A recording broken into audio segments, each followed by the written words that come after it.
Oh, yeah.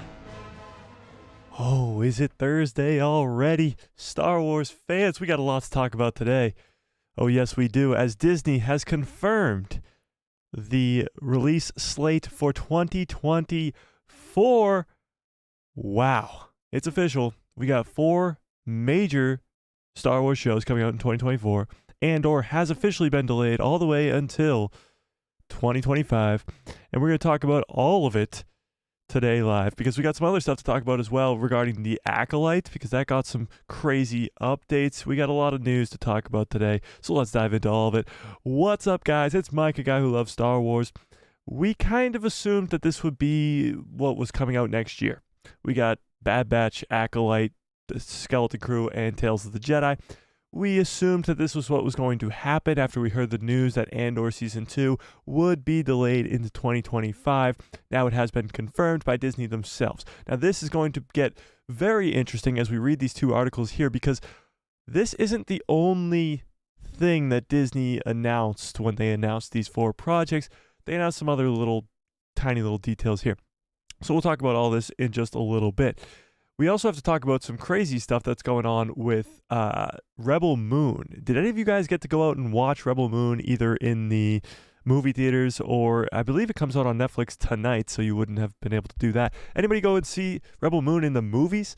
How we doing today, chat, by the way? Let me open up the chat so I can see what you guys are talking about. Jay, what's up, Jay? How we doing? Brandon says, hello, Mike. What's up, Brandon? How you doing? And Honey Badger says, even in school, this is the way. Much love. Miss you all. See you soon. May the force be with you all, and happy holidays. See you soon, Honey Badger. Yeah, I know you're very busy nowadays. It's okay. Don't worry about it. Jay says, no, he didn't go out to see it.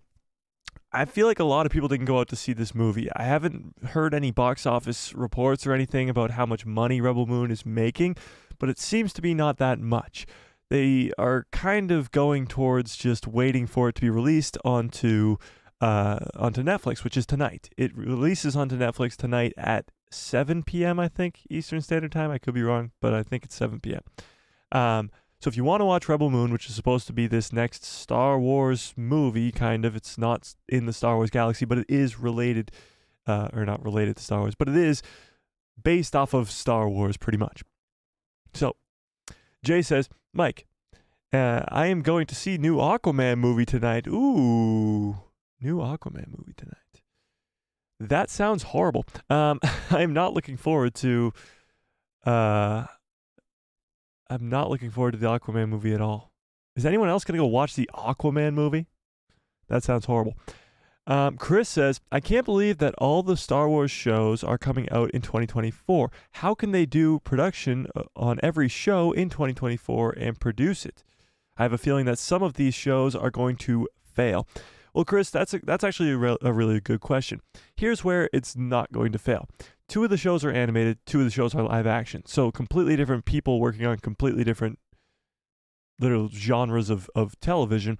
But what's even more evident of this is it's happened before. This year we got 2 live action shows in Ahsoka in The Mandalorian Season 3, and we got The Bad Batch Season 3, and we've gotten a few other animated things from Young Jedi Adventures to Star Wars Visions Season 2, and I guess that's about it. So that was about like 3-ish animated shows, but the other 2 weren't really full shows. So it's about 2 animated shows and 2 live action shows. That's what we got this year. And that's what we're going to continue to get next year.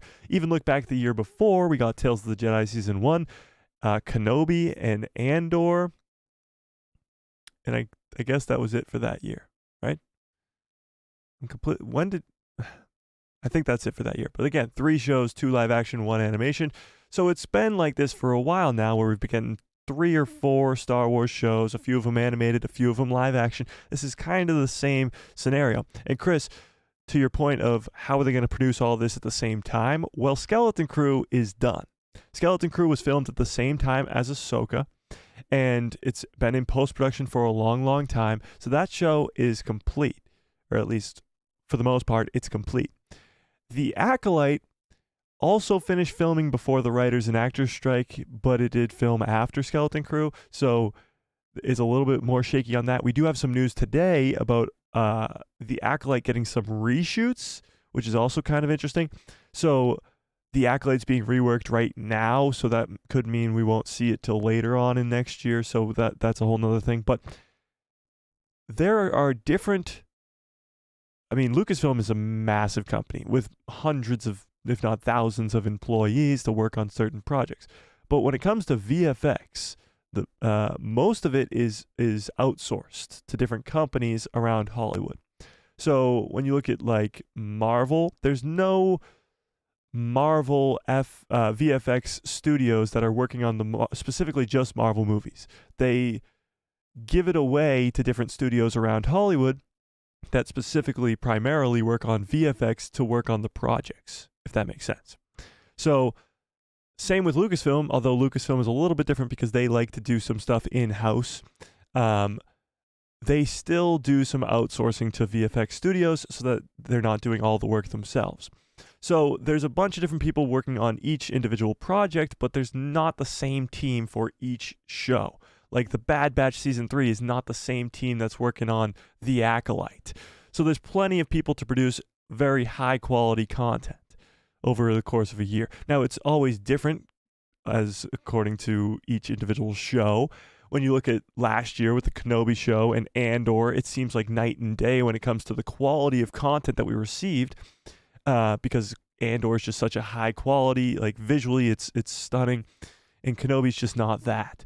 So it's based off of the showrunners, the directors, the writers, all this stuff goes into making a great show, and that goes very different for each individual show.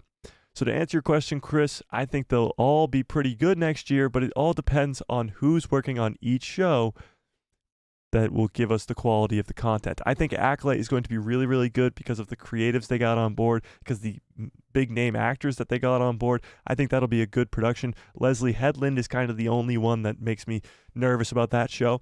But Skeleton Crew, I have full faith in. The only reason I don't have faith in Skeleton Crew is because we don't know what it's about. But when you look at the names behind it, you got Jon Favreau, Dave Filoni, the guy who did Spider-Man, what the hell's his name?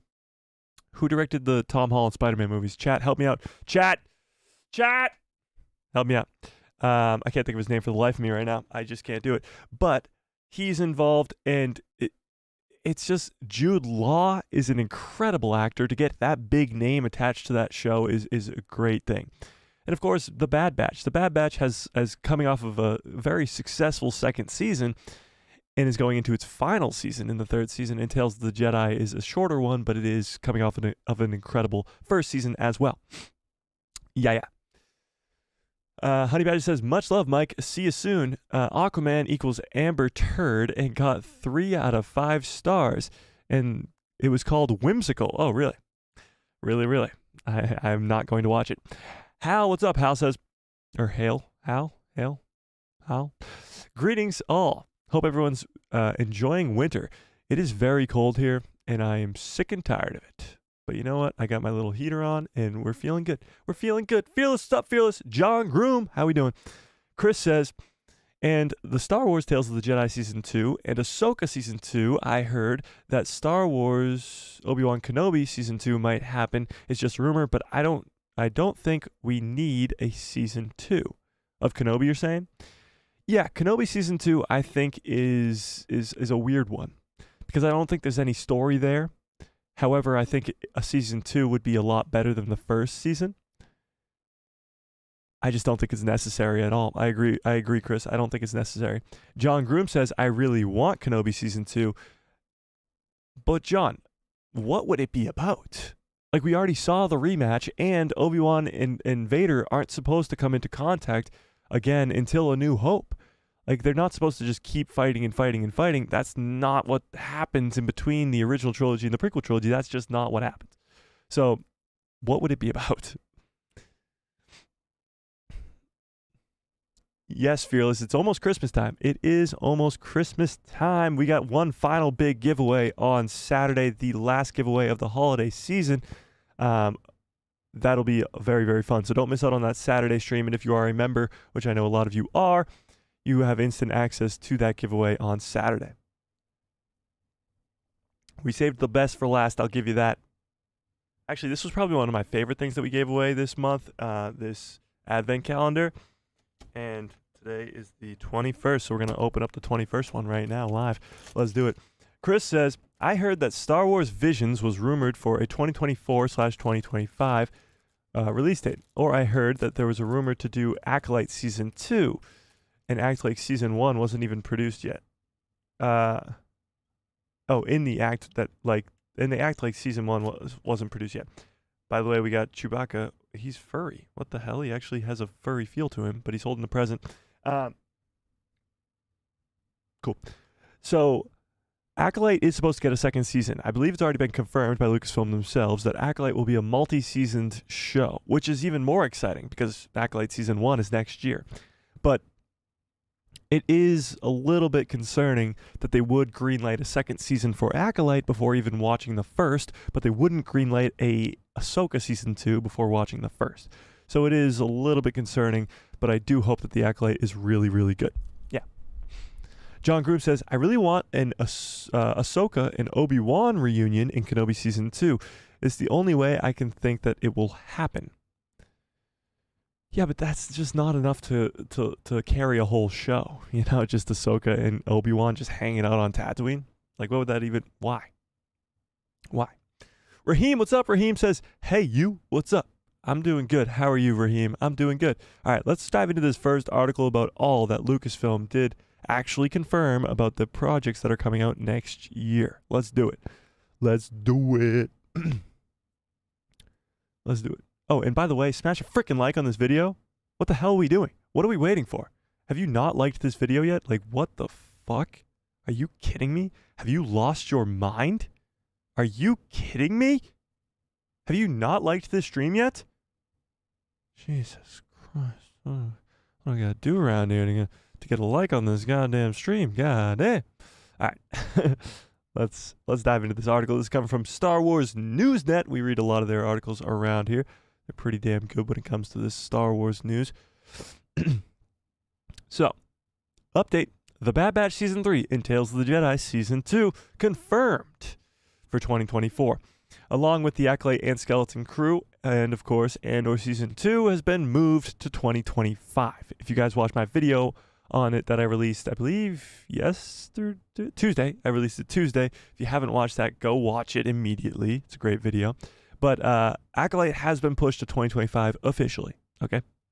So, update. In a press release from Walt Disney Company, it's been confirmed that The Bad Batch Season 3 and Tales of the Jedi Season 2 are set for 2024 release on Disney+, despite previous reports to the contrary. So some people were saying, because Lucasfilm hasn't officially announced it, that Bad Batch and Tales would be pushed to 2025. Now that just seemed ridiculous. There was no way that we were going to go through 2024 and only get Skeleton Crew and Acolyte. That's just not enough content for 1 year on Disney+. Especially because Marvel projects were delayed like crazy. Like Marvel, if you guys are Marvel fans, really doesn't have much coming out next year. Like, really doesn't have much coming out next year. So, Star Wars is going to carry... I think Star Wars will definitely win the year when it comes to the Disney content next year. You may still find our original story covering this below, where we also pointed out that reports on Andor Season 2 moving to 2025 due to the strikes and Disney giving other Star Wars shows time to breathe. The new press release does not include that the Diego Luna-led series, Andor, seemingly confirming these reports. So, in a news press release from Disney Plus's UK, the platform had provided a list of some of the titles that we should expect from them in 2024, including Star Wars. Regarding those, they have only listed 2 titles, The Skeleton Crew and The Acolyte. 3 other series were at some point announced to be in the upcoming year. The second season and final season of Andor, the third and final season of The Bad Batch, and the second season of Tales of the Jedi. It is interesting. We got a bunch of final seasons of shows next year, or well, I guess Andor's been pushed, but Season 2 of Andor is the final season, and Season 3 of Bad Batch is the final season of that as well. As it's been widely reported, the SAG-AFTRA strike this summer halted production on the Diego Luna-led series a few weeks before it was set to wrap. So there was a few weeks left of filming for Andor Season 2, and they had to wrap up filming because of the actors and writers strikes over the summer. So they haven't finished filming for Andor yet. They still haven't gotten back to filming, which is strange, but hopefully that'll get back on track soon. But we still don't know if they've been able to resume shooting. Therefore, they may have been playing coy about announcing a 2024 date just yet. Let's scroll down a little bit. Okay. As far as the Bad Batch goes, just last week, it seems like the most likely candidate to be coming out first next year, as the head writer Jennifer Corbett teased that they were in the middle of their final mixing session.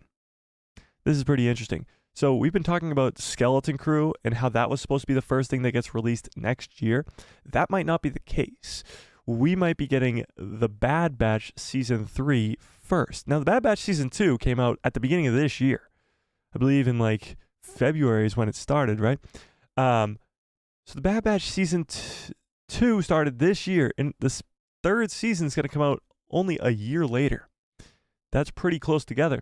But it's the furthest along, I think. Skeleton Crew, I actually think, might be done, but the Bad Batch Season 3 might be done as well. There was a trailer released to the people at Star Wars Celebration for the Bad Batch Season 3, meaning there was enough footage already done back in April of this year to have a trailer for the Bad Batch Season 3. So this show is a lot further along than we think, especially because the head writer of the show, Jennifer Corbett, whatever the hell her name is, she did confirm that they were in the middle of their final mixing process of the show, meaning the show is pretty much almost done, which could indicate that the Bad Batch might be the first thing that we see next year. Maybe it'll go on the similar release schedule of this year with a February release. Since the last update that we got from this was back at Star Wars Celebration, Tales of the Jedi, is an unknown entry at this moment, since the last update that we got was back at Star Wars Celebration, when a press release confirmed a 2024 release window, though didn't elaborate any further. This is not the case where they are only listing live-action projects, as Marvel Studio did include their upcoming X-Men 97 animated show. Perhaps they're just being cautious about what to confirm. Star Wars usually is the opposite. When it comes to Lucasfilm, when it comes to Kathleen Kennedy, when it comes to Disney Star Wars, they love to just confirm things. They just love to tell us this is going to happen this time, and we're going to get this. And there's always delays. When it comes to Disney Star Wars, I wouldn't be surprised if you saw like 10 delays next year of projects, whether that be you get a release date for Skeleton Crew and it's in May, but it gets delayed till July. Like, that always happens. Think about Lego Star Wars The Skywalker Saga. You remember that? That got delayed like 50 million times. Disney Star Wars is no stranger to the delay. So, as far as the order goes, it's impossible to predict. Skeleton Crew wrapped production months before The Acolyte, although it's possible that they need reshoots, and they couldn't do them during the summer because of the strikes. For now,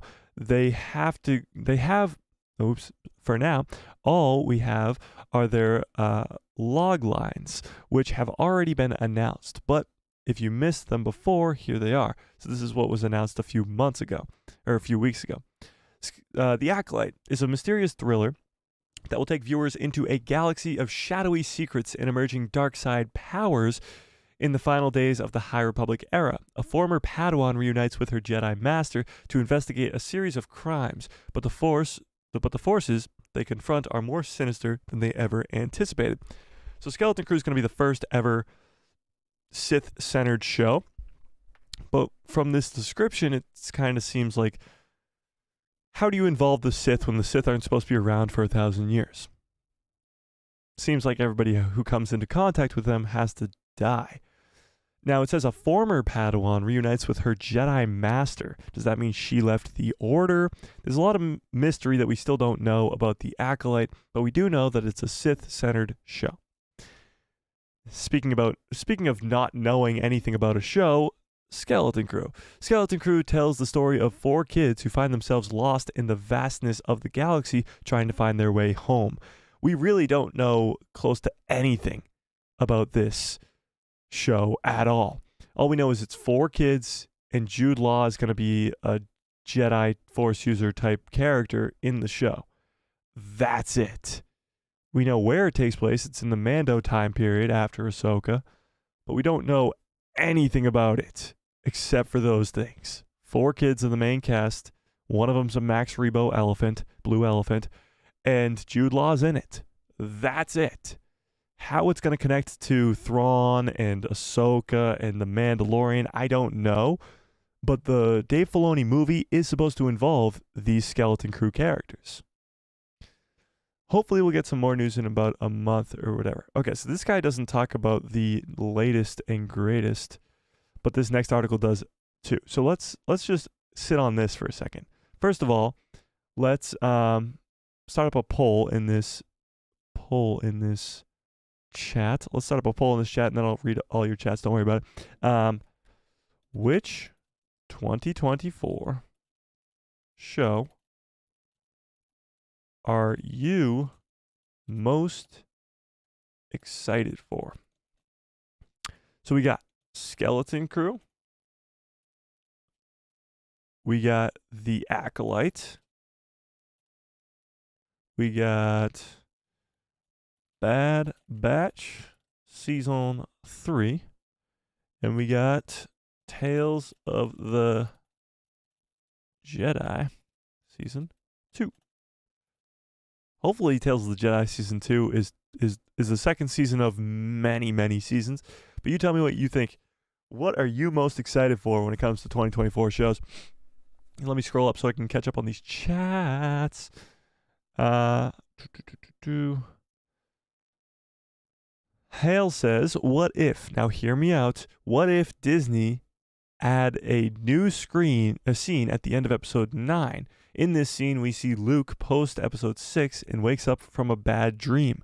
The end. That's just never going to happen.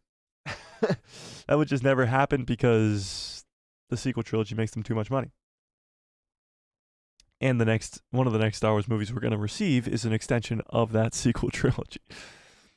Dr. Ratty Ross says, got it. Kind of nice. Oh, talking about that. Okay. Chris says, do you think that we will see the reunion again with Snoke's character in Andor Season 2? Oh, you mean Kino Loy, the guy who plays Snoke? What's his name? What the hell is the actor's name who plays Kino Loy? Completely blanking on it. Somebody help me out in the chat. Who plays Kino Loy and Snoke in Star Wars? What the frick's his name? Whatever. So Kino Loy, will he be back in Andor Season 2? I think he will. I do. I do think he will. Andy Serkis, thank you, Fearless. Andy Serkis, yes, that was killing me. I couldn't think of it.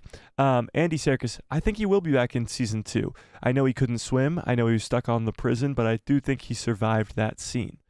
There was some rumors about that, I believe, a few months ago, and we covered it here on stream, but there has nothing been confirmed yet. And do you think Luke Skywalker might appear as a CGI version or no? In what? In just the Mandoverse in general? I do think Luke Skywalker will be back. I don't think that's the last we've seen of Luke Skywalker. That's for sure. I definitely don't think so. But we'll see. John Group says, Bad Batch, does anyone survive? Well, I certainly hope that they do. But what's interesting is they won't. Think about it. Hunter, Tech, or I guess Tech's dead. Hunter, Wrecker, who's even left alive? Echo, Crosshair, Omega. None of them are in anything else past the Bad Batch. So they're either all going to die, or they're going to have to be thrown in every once in a while to kind of make... I don't know. What do you guys think? Do you think any of these Bad Batch characters are going to survive? I think if anyone will, Omega is probably the best bet. But again, she'll have to go into hiding or go somewhere else where she's not involved in the original trilogy stuff or in Rebels or in anything. She's already kind of friends with the young Harrison Dula. Why wouldn't she be involved in the Rebels show? I don't get it. I don't get it. Jay says, I hate the Bad Batch. Jay, what? Why? Why? He says, I hope Omega gets her head cut off by Vader. Well, that was my theory originally for the end of that show, was they'll all line up the Bad Batch and Vader chops all their heads off. It seems a little graphic, but especially for Star Wars, but it could happen. It could happen. Yeah. Chris says, or do you think the CGI version of Luke Skywalker will even appear in one of the upcoming TV series? I think it's definitely possible. I think where there's going to be this Mando time period, especially in the movie, I think Luke Skywalker will be right alongside. Omega is very annoying. Jay, you're not wrong, but she's a very similar character to Ahsoka, where they start off extremely annoying and then they get really better. Their character arc, they develop. That's kind of what a character is. And actually, you see that a lot in Star Wars. A lot in Star Wars. The first ever real hero in Star Wars is Luke Skywalker, and he starts off as a whiny little baby on Tatooine. Uncle Owen. And then he becomes the hero that we know and love in Return of the Jedi. It's a character development. It's a character arc. He goes from whiny little baby to hero. It's very similar with Anakin Skywalker, even in, not really the Phantom Menace, even though he is a baby. In Attack of the Clones, he's a whiny little kid, or a teenager. And he's very against Obi-Wan and defies the rules of the Jedi Order, and then he eventually turns to the dark side, but he becomes more of a badass hero character instead of the whiny little baby in Episode 2. It's a very similar arc you see a lot through Star Wars, actually, now that I think about it, from Luke to Anakin to even, like, I guess, Ben Solo a little bit. But Ahsoka and now even Omega. It's a very, it's like poetry. It rhymes almost. Yeah. Raheem's World says, yes, Andor. They are still filming. Oh, yes. So they are definitely still filming for Andor. But it's kind of like, when are we going to see it? It's been pushed to 2025. It's just really how far did it get pushed? I'm going to mess this up and I apologize. Johannes? I don't know how to pronounce it. Help me out. Says, good evening from Germany. Ooh, Germany, cool. And then Fearless says something in German, and I definitely don't know what that means. John Groom says, the fact that Skeleton Crew is being kept so secret is a good sign. Probably means the story will be significant. Yes. Whenever there's a well-kept secret, that's a good thing. That's a good sign, because when there's a secret, there's something important going on. Think about The Mandalorian. The first season of The Mandalorian, we really had no idea what was going to happen. And the trailers didn't show Grogu at all. It didn't even allude to Grogu at all. And it was just like, oh, a Mandalorian bounty hunter? This is going to be pretty cool. Then the first episode, the end of the first episode, you get to see Grogu. And then the rest of the show, he's with Grogu. And Grogu's like one of the main characters, or if not the main character of the show the entire way. And they kept that such a tight secret that nobody knew about it going in. And who could have predicted a baby version of Yoda? Like, nobody. Then going into season 2, well-kept secret is Luke Skywalker. Like, that was insane. And even they kept the secret all the way up until the finale, up until it actually happened. Nobody was really even predicting that Luke Skywalker was going to be in season 2 of Mando. That was crazy. Season 3 didn't really have that crazy reveal like that, at least. We kind of knew we were going back to Mandalore. That was in the trailers, stuff like that. Ahsoka had some pretty crazy reveals as well. Ezra, we kind of knew was coming, but we didn't know when. He was in the last 3 episodes. Of course, Anakin was kind of leaked out there. It was more leaked that the World Between Worlds sequence was going to happen, and some fans just thought, oh, maybe Anakin could be involved in that.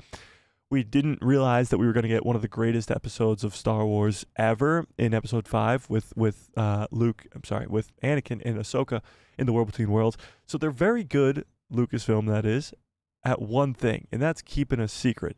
So when it comes to Skeleton Crew, it does make me happy to see that they're keeping a lot of secrets, because that means that there's something to keep secret, and that's good. That's good news. I think Skeleton Crew is going to cover Thrawn a little bit. just because Thrawn needs to be set up as a way bigger villain. And Ahsoka, although it introduced Thrawn to characters who didn't watch Rebels or don't read the novels, it didn't do the best job of giving of making us scared of Thrawn. You know, like it did a good job of introducing Thrawn, showing his strategic mind a little bit there versus Ahsoka, but it didn't scare us. Like we aren't scared of Thrawn. When you see Vader and you see Emperor Palpatine, you're scared of them. Vader shows up and he's badass, killing a bunch of people. Like, that's sick. Thrawn, we weren't really scared of him. So I think Skeleton Crew and The Mandalorian Season 4 is really where Thrawn can shine because he's not going up against Force users and he's not doing all this other stuff. So, we'll see. Yeah. It is good, though, John, that they're keeping a lot of secrets when it comes to Skeleton Crew. Yeah. Hal says... for sure Luke has to return some more. Oh, I mean, he has to at this point. There's so much story that needs to be told, and Luke has to be involved in it. Yeah. Fearless says, I was already surprised that in the Kenobi show, Vader was pretty sadistic. Oh, like, you mean like very violent and gruesome? That's true. When Vader walks down that street, or that dirt road, whatever you want to call it, on the planet that I can't think of the name. Somebody help me out in the chat. And he snaps the lady's neck, and then he's dragging one guy around with him. Like, that's pretty damn cool. And Star Wars has moments like that. In the Clone Wars, even, Maul chops off some people's heads. He kills a bunch of people. Even in, of course, Revenge of the Sith, Anakin burns alive. There are some instances in Star Wars where it gets a little bit dark, but Star Wars is not known to be, like, very, very dark, you know? Yeah. Hale says, I only like the Bad Batch because I saw more clones and clone commandos, although they kind of ruined them, but we did get to see more Cody. Yeah, getting to see more Cody was cool, but there was nothing really to that. They showed one episode of Cody, and then they made him disappear, which was a little bit strange. Yeah. Fearless says, I have to get used to the Bad Batch, but I really like it. And I'm looking forward to Season 3. Yeah, Bad Batch is something a little strange. Because when it comes to the two other big animated shows in Rebels and Clone Wars is just so good because it's Anakin, Obi-Wan, and Anakin's Padawan, Ahsoka. But it also has Yoda and Mace Windu. It's the main cast of Star Wars. Dooku, Obi-Wan, Anakin, the main threat of the Clone Wars, the main characters of the prequel trilogy are all involved in 7 seasons of an animated show. And that's why it's really, really good. Rebels, although it has a brand new cast of characters with Ezra, Kanan, and whatever, it adds in known characters like Vader and Ahsoka, and it allows that to kind of all mend together. The Bad Batch is a little bit different because there's almost like no characters involved that are characters that people know and love. You got brand new Bad Batch members, Omega, all these people, and then you throw in like smaller characters like Cody and just tiny little things like the Rancor from Jabba's palace. So it's a smaller level animated show than Rebels was, or even definitely even the Clone Wars was. So I'm very interested not only to see how Bad Batch ends, but also to see what the next animated show is. And I want to ask you guys what you want that to be, because what would you like?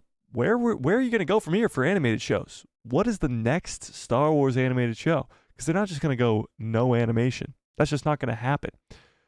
So after the Clone Wars is set, after Rebels has been done, after the Bad Batch has been done, what's next?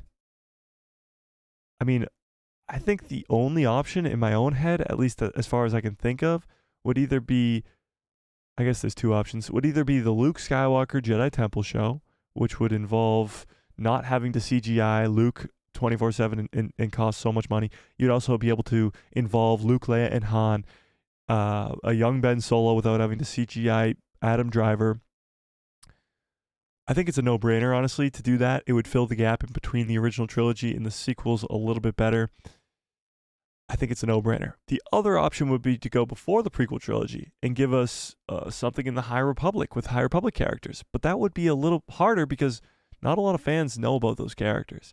I think a Luke Skywalker Jedi Temple show would be more successful, but a High Republic show would be cool as well. But what do you guys think?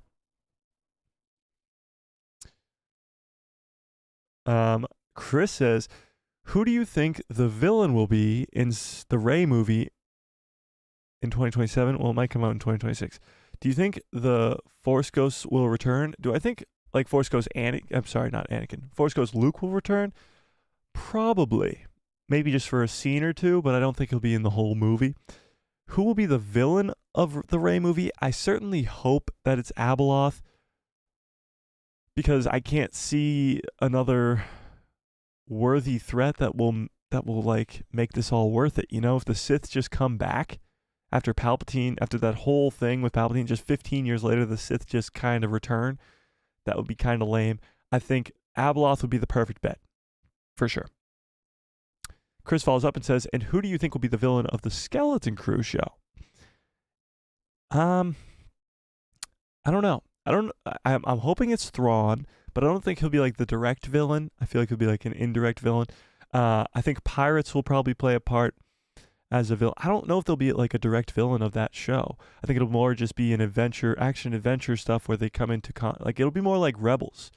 Rebels has a distinct villain, which is the Empire and Thrawn and Vader, but they're not like directly fighting against Vader himself constantly. It's just here and there they are. So I think it'll be more along the lines of that than like a specific villain that they're going one-on-one versus, you know? And who do I think the villain will be of Acolyte? That's a little tough. I don't know, because I don't know any of the characters going into Acolyte. They're all brand new pretty much, you know? Yeah. Jay says, I hope Hondo Unaka is in the Skeleton Crew. It is possible that Hondo could be in Skeleton Crew because it's going to involve pirates a lot, and we still haven't seen Hondo die, so he still could be alive for sure. And knowing Dave Filoni, I'm sure he wants to bring him back. Yeah, we'll see. We shall see.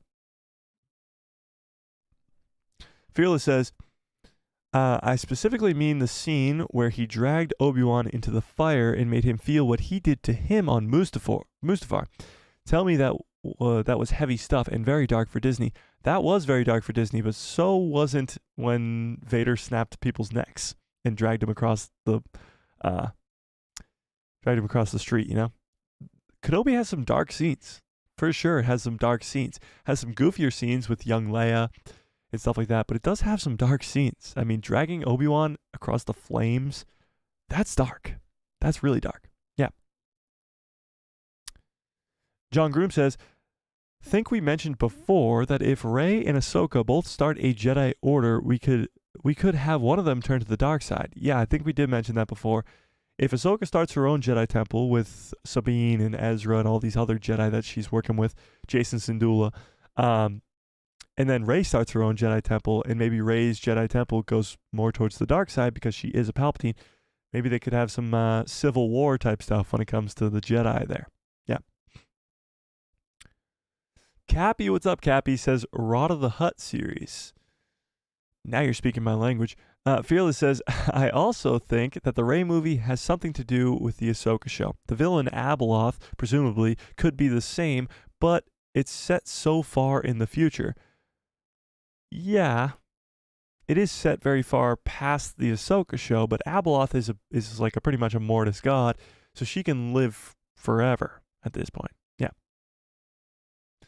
And yeah, that's true, Mike. That was very dark. Yes, it was. Cappy says, has some very goofy scenes with Reva. Yes, it does, for sure. Yeah. And Fearless says, I like Reva. Interesting. Where do you think Reva will show up next? Because Reva's still alive. Let's not forget, Reva is still alive. Yeah. All right, let's dive into this next article about the 2024 slate that was released. This is coming from Screen Rant. Hopefully they'll go more into the details here than that last article. Yeah, here we go. Should I zoom in one more? Damn it, I always do that with this website and it doesn't allow me to. Disney and Lucasfilm have confirmed the 2024 Star Wars slate.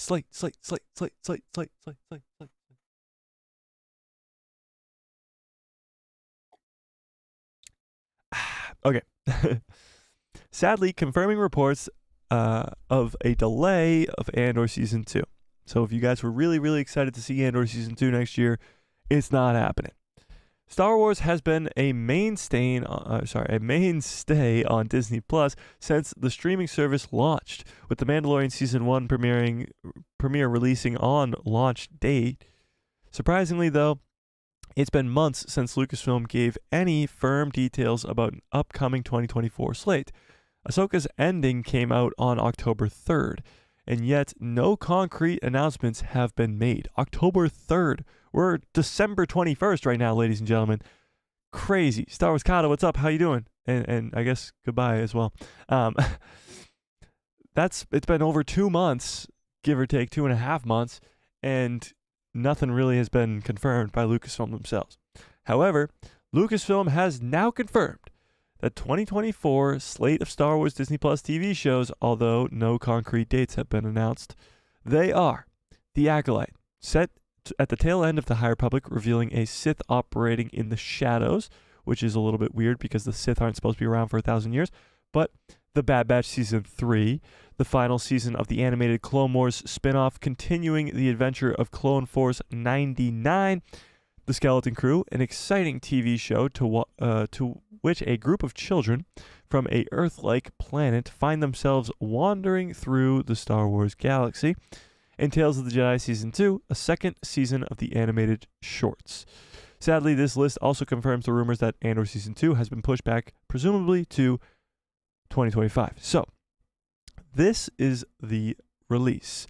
Now, this specific order could be the release order. I'm not too sure. I would guess... See, if you asked me a few months ago, I would have said Skeleton Crew's first, without a doubt.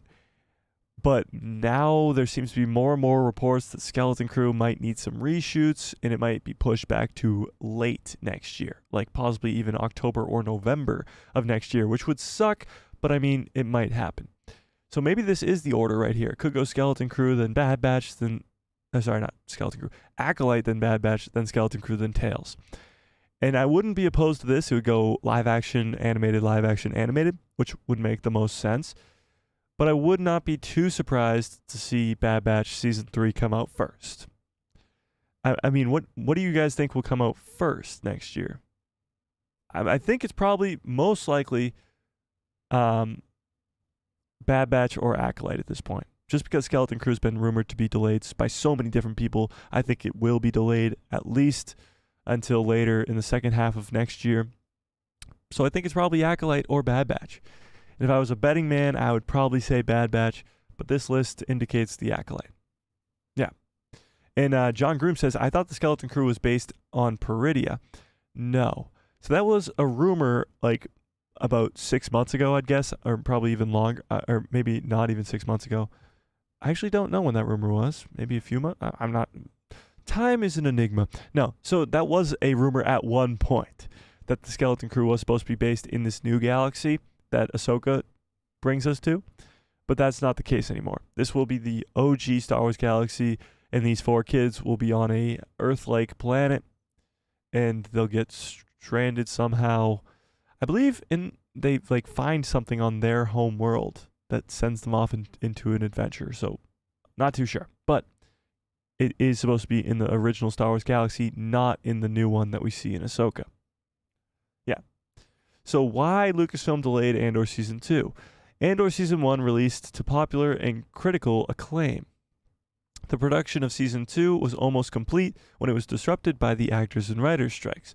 The show only had 2 weeks left of filming, though it still seemed safe for 2024. The decision to push Andor back is therefore quite a surprise. It is likely due to the more indirect effects of the strikes. Lucasfilm has yet to commission the next wave of Star Wars TV shows, meaning content is being spread out a little more.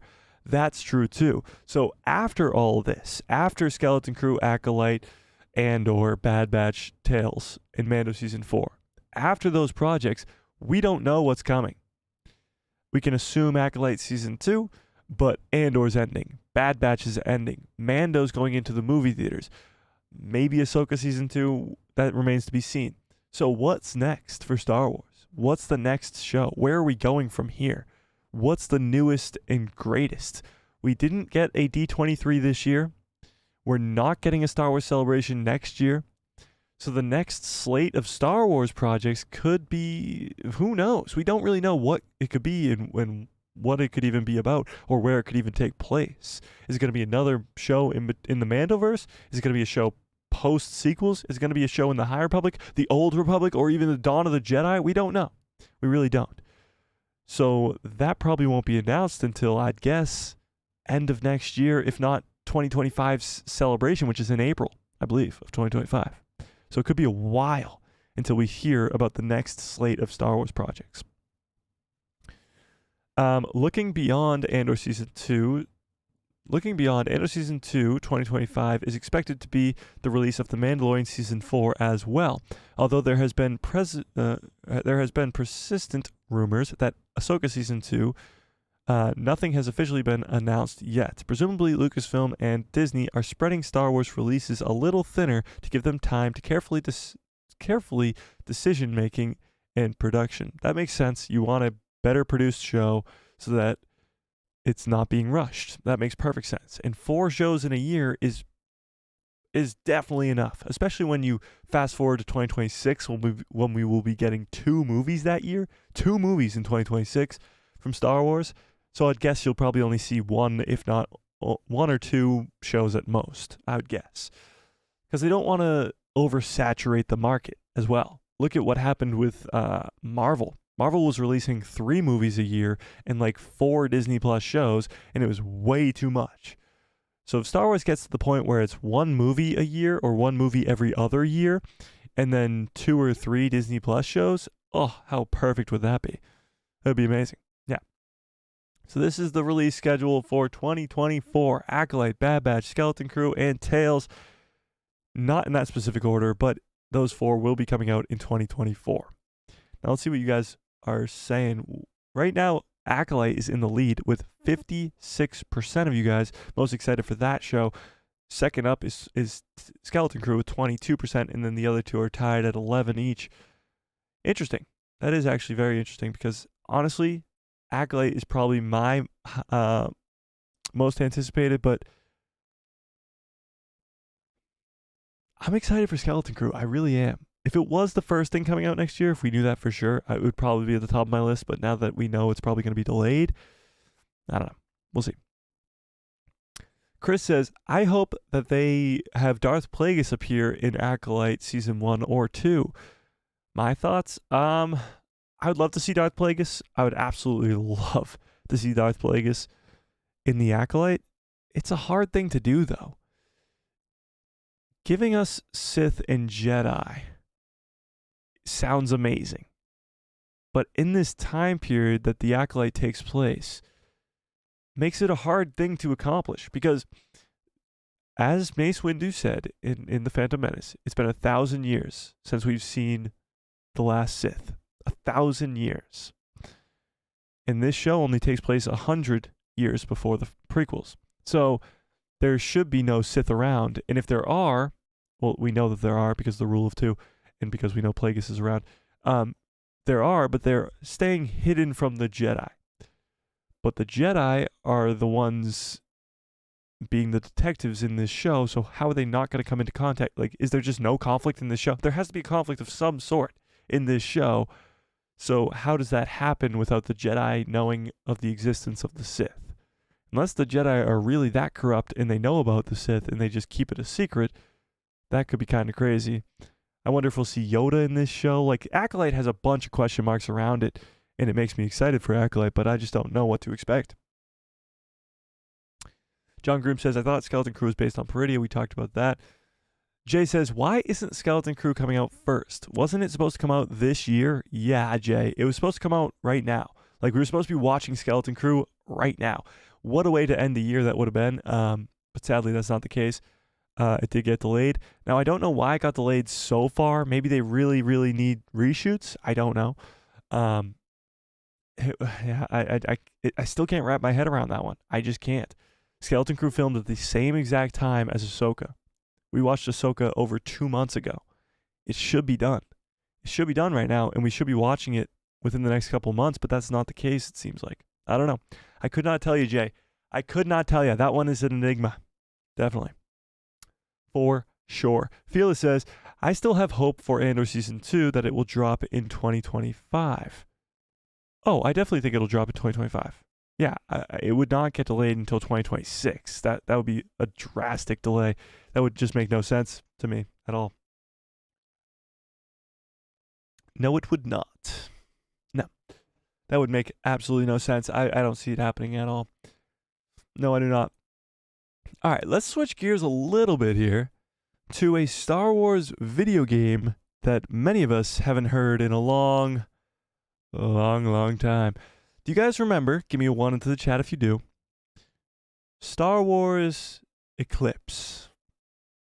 Give me a 1 into the chat if you remember Star Wars Eclipse. You know what? We're going to watch the trailer for Star Wars Eclipse because it's so damn fucking cool. Let's watch this. Star Wars. Give me a 1 into the chat if you remember Star Wars Eclipse.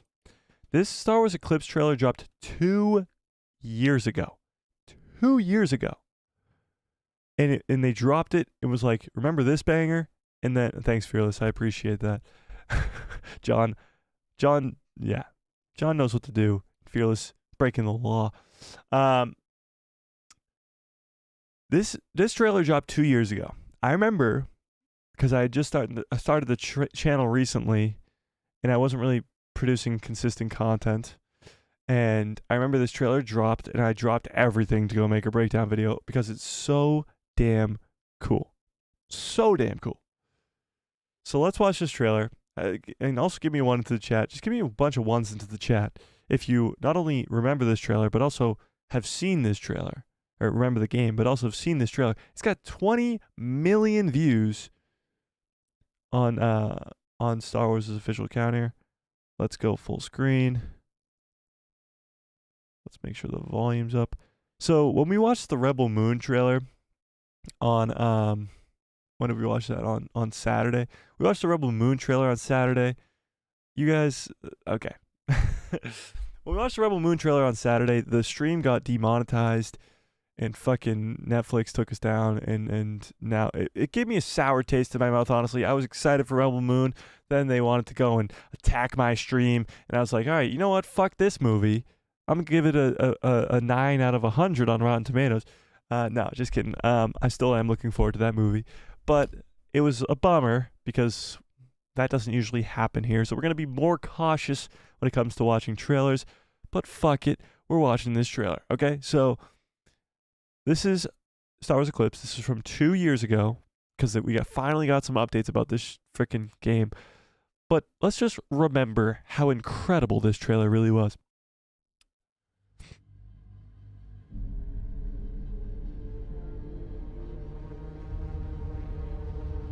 An Eclipse? No way.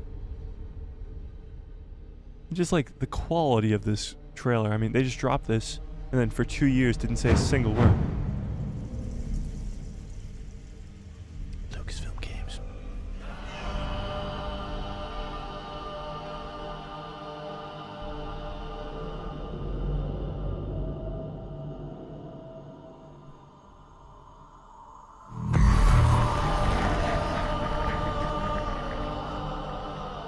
I mean, talk about an opening.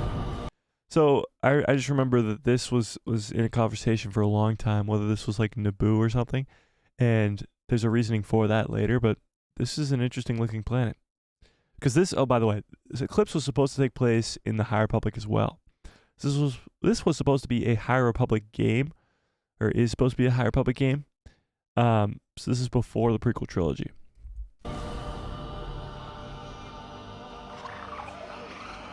You got a bunch of playable characters. I remember this was.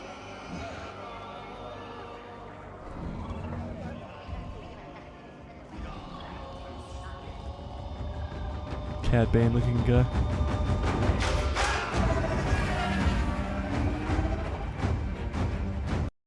Yoda in the Jedi Temple. I mean, come on.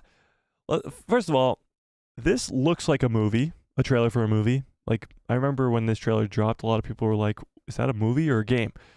This looks like a movie. This is Coruscant, of course. This is Jedi Temple. This is Yoda staring off in the distance.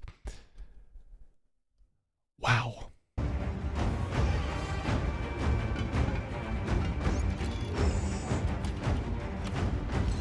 C-3PO looking guy.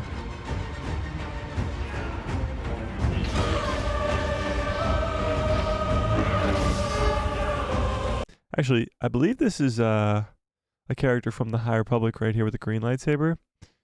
Somebody in the chat help me out if you know what I'm talking about. Or maybe with the blue. Yeah, with the blue lightsaber, actually. This is a girl from the High Republic, I believe. She's green. This is why people thought it was Naboo. You can see a Naboo N1 starfighter right down there. This was before, I believe, was this before Mando got his? I forget. But this might have been before Din Djarin got his N1 starfighter. And there's a yellow Naboo N1 starfighter in the water, which was a little bit strange. But yeah, that also looks like the ship from Outlaws.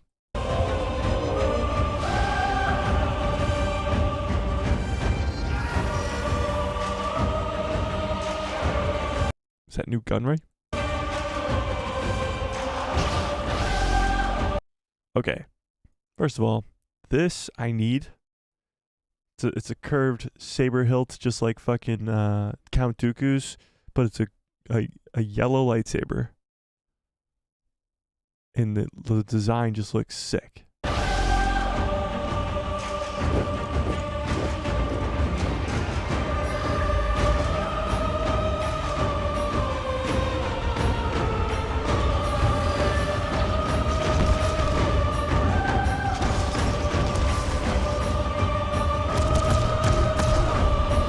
A lot of Trade Federation stuff going on here.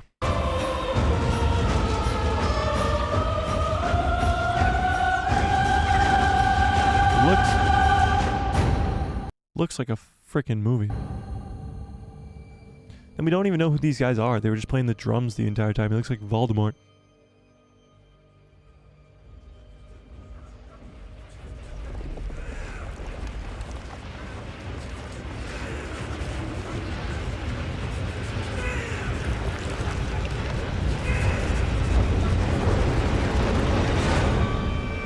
Damn.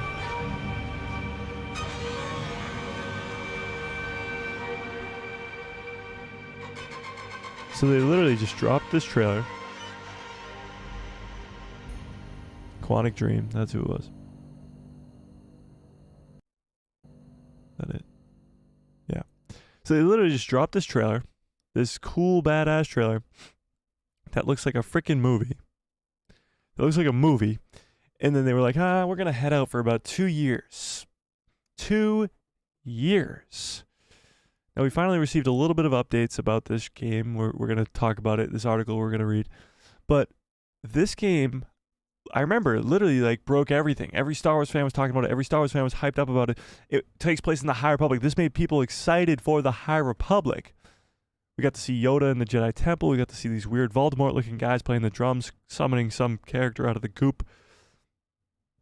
It looks incredible. Just visually looks incredible. All these characters, I believe, are supposed to be like playable characters, like this guy right here with the eye patch. Very, very cool. Then you get lightsaber duels. You get N1 starfighters. You get this lady that kind of looks like what's her face from the Old Republic. You get this army of weird people that like supposed to be like an empire. Like a new empire. You got the Trade Federation. You got new Gunray going on. You got a bunch of space battles. Like, this looks incredible. It literally looks like a movie. Literally looks like a movie. And they just dropped this 2 years ago and said, okay, let's just let it sit there for a while. What do you think? I mean, did you guys watch that trailer, and are you excited for that game? Because that came out 2 years ago. Fearless says, damn, that looks awesome. Yeah, it does. And yet, where is it? Dr. Ratty Ross says, the game needs to be turned into movies or series. I mean, you could have... Here's the thing. The High Republic is going in a pretty good way. They've planned out the entire story. Then they turned them into novels. Sure. Fantastic. But as of right now, there's nothing planned for a High Republic movie. There's nothing planned for a High Republic show. There's nothing of that sort planned. I guess Acolyte, but that's the end. That's at the end of the High Republic. Why are we not starting at the beginning and telling a full story? Because this game looks incredible. Acolyte sounds very cool, as the majority of you guys are looking forward to that the most of next year. High Republic sounds cool to people. That looks amazing. Give us that and more. If that's the High Republic, I want to go there. I want to go there in animation, in live action, in all of it. I don't know. Let's read this news about the Star Wars Eclipse. This is everything that we know about Star Wars Eclipse. This is coming from space.com, I guess. Not too sure. So let's read this. John Groom says, maybe they realized the game didn't live up to the trailer and we've been waiting on the technology to move forward. John, that could be the case. However, Quantic Dream has made some games like Eclipse before, and they've come out pretty damn cool. So I think they're working on this game. I just don't think it's done yet. But again, just give us updates. Like, why not? Why not? Keto says, what Jedi do you think Tales 2 will be about? That's a good question, Keto, and welcome to the stream. I don't know. What do you guys think? What 2 Jedi would you guys want in second season of Tales? My 2 probably favorite picks would be Ben Solo, as he's training in Luke's Jedi Temple. And maybe Yoda, like a young Yoda. Maybe...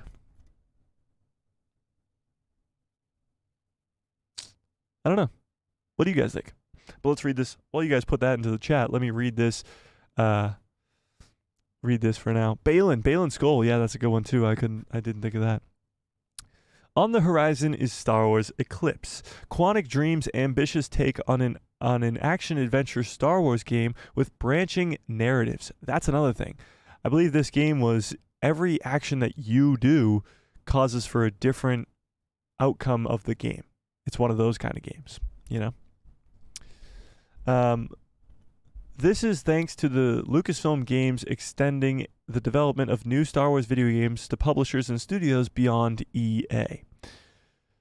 So I'm sure you guys know, EA owned the rights to make Star Wars video games for 10 years, from 2012 to 2022.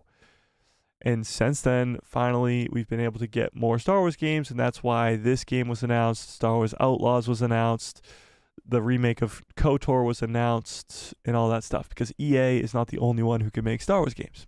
So after the excellent Star Wars Jedi Survivor, which is up for Game of the Year, I believe, or something along those lines. It's up for something, some award, I forget what it is. But Survivor was incredible. And as we also prepare for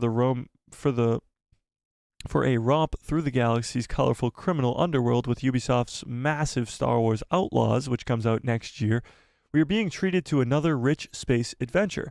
Currently, Outlaws and Eclipse aren't the only big-budget Star Wars games in development, as Disney aims to release at least one major title alongside smaller projects every year moving forward when it comes to video games. So that is still on track, by the way. We talked about this months and months and months and months and months ago, that we were going to get one major Star Wars video game every year. And that's on track right now. You had Survivor this year, you're going to have Outlaws next year, and hopefully the year after is Star Wars Eclipse. Now, I would love for the next game after that, or even before Eclipse, to be a multiplayer game, because although I love playing through these games on the channel, I would way rather love to play with the community in a multiplayer game like a Battlefront 3 or something like that. Battlefront 2 is still pretty fun if any of you guys still play that. Give me a 1 into the chat if you guys, or give me a 2 into the chat this time, because you guys like to do different numbers. Give me a 2 into the chat if you guys still play Battlefront 2, because that's still a fun game. Yeah, it is. But I want more multiplayer games from Star Wars. At EA, Respawn Entertainment is staying in the galactic business, as a sequel to Jedi Survivor has yet to be revealed. First-person shooter and a strategic game co-developed with XCOM, a Civilization veteran at Bit Reactor. So Jedi Survivor is getting a sequel, of course. We knew that, of course. It's a trilogy. They're finishing off the trilogy. We can also look forward to Skydance Media's mysterious cinematic adventure project. Saber Interactive's Knights of the Old Republic remake, and other titles yet to be revealed. If you're after a selection of space games to play until Star Wars Eclipse is ready to go, okay, whatever. Blah blah blah blah blah. On to the main event. Here we go. Read to find everything that we know about Star Wars Eclipse so far. So, what's interesting too is that not only will Jedi Survivor get a sequel. Can I get some good cups full orders in the chat, please? Dun dun. What they set up here about this Skydance Media's mysterious cinematic adventure project and other titles that are yet to be revealed. Star Wars Outlaws was announced just randomly. Nobody knew Outlaws was coming. We really didn't know that that was even in the works at all. And it's going to be released next year. So they could surprise us with a video game at any moment, pretty much. So, Star Wars Eclipse. Star Wars Eclipse doesn't have a release date yet, of course. Or even a provisional release window yet at all. So it has no window at all. In fact, we might not learn more details about this for a while, at least not officially. Word on the street is it's that early development had barely started when this game was announced, and the award-winning French developer Quantic Dream had struggled to recruit devs for its ambitious project because of past workplace misconduct allegations. So that's kind of all been over and done with. The trailer, of course, took a lot of work to create, as that trailer was visually stunning and just story-wise very, very cool and intriguing. So there were people working on the game, and at least in concept of what the game would be about, but it was still an early development when it comes to the game itself. Lisa Pendes, the VP of marketing for Quantic Dream, recently confirmed the game is simmering as far from dead. Simmering means shit's going down and it's not dead. Unless we learn otherwise, this game is being made across two teams, one in Paris, France, and the other in Montreal, Canada. Moreover, with NetEase backing, it's been reported that the studio is actually making progress now. That said, Star Wars Eclipse is still years away from being released, which makes sense because next year is going to be Outlaws. Probably the year after, I'd guess, would be a multiplayer game or Jedi 3, Jedi Survivor sequel, to finish off that trilogy. And then you're looking at 2026. So if Eclipse comes out in 2026, that would be perfect. Imagine the year 2026 for Star Wars. My God. You're going to get the Mando movie and possibly either the Rey movie or something else. And then you're going to get this game and maybe some other shows. Like, that could be quite the year for Star Wars. Platforms haven't been confirmed yet, but since Quantic Dream is working with Star Wars IP, we should assume that Lucasfilm and Disney want the first ever AAA game set in the High Republic era of the Star Wars timeline to drop on PC, PlayStation 5, and Xbox Series X as a standard multi-platform release. We must question the Series S release at this point, as Microsoft's little entry-level machine for this generation is already showing its limitations. With Star Wars Eclipse aiming for a late-gen arrival and really ambitious overall design, it's hard to imagine that the Series S will be supported. So, Star Wars Eclipse has only shown one trailer so far, and that was 2 years ago. We just watched it. The trailer had CG instead of in-game footage, but it's a beautiful and stunning look at the High Republic era regardless. If anything, it can give us a taste of what to expect from its settings, factions, and characters involved in the story. The cinematic reveal trailer was unveiled in December 10th of 2021, so almost exactly 2 years ago. So, plot and setting, here we go. This is where things get a little bit more interesting. As of yet, the plot of Star Wars Eclipse hasn't been publicly described. However, the reveal trailer, alongside of details sharing the game's official website and chats with Quantic Dream team, have teased that we can expect this multi-character odyssey. multi-characters, meaning, of course, more than one main character, unlike Jedi Survivor, unlike Star Wars Outlaws. It'll have multi-characters, multi-main characters. As a branching narrative game, players will be able to control several characters and shape their intertwined stories. The Jedi Knights, who were at their peak during the Age of the High Republic, will seemingly play a huge role in the story. It also appears as if there will be a strong focus on the politics affected by both the core worlds and the Outer Rim, of course, as we see the Trade Federation involved in the trailer in a big, big way. More specifically, the Nihil. So the Nihil are the main villain when it comes to the High Republic books. They're space pirates almost. They're not really pirates. They're space marauders. The pirates in The Mandalorian are nothing like the Nihil, so that's why I didn't say pirates. An organization of anarchist marauders might be still around, giving the Jedi some trouble, and to look like the Trade Federation. And it looks like the Trade Federation, first seen in The Phantom Menace, might be a big part of the larger story as well. There are also other forces at play, including the mysterious aliens seen throughout the entire trailer, the ones with the drums, who seem to be welcoming the return of a villain that we've yet seen before in Star Wars canon, as they seem to be awakening this thing out of the gup or gloop or whatever the hell that is in the trailer. With the Sith out of the public picture during the days of the High Republic, there's a general sense of peace and prosperity across the galaxy, but that doesn't mean that there aren't dark powers plotting against the Republic and its guardians, the Jedi, as well as taking over less fortunate worlds in the Outer Rim and profiting from the weak.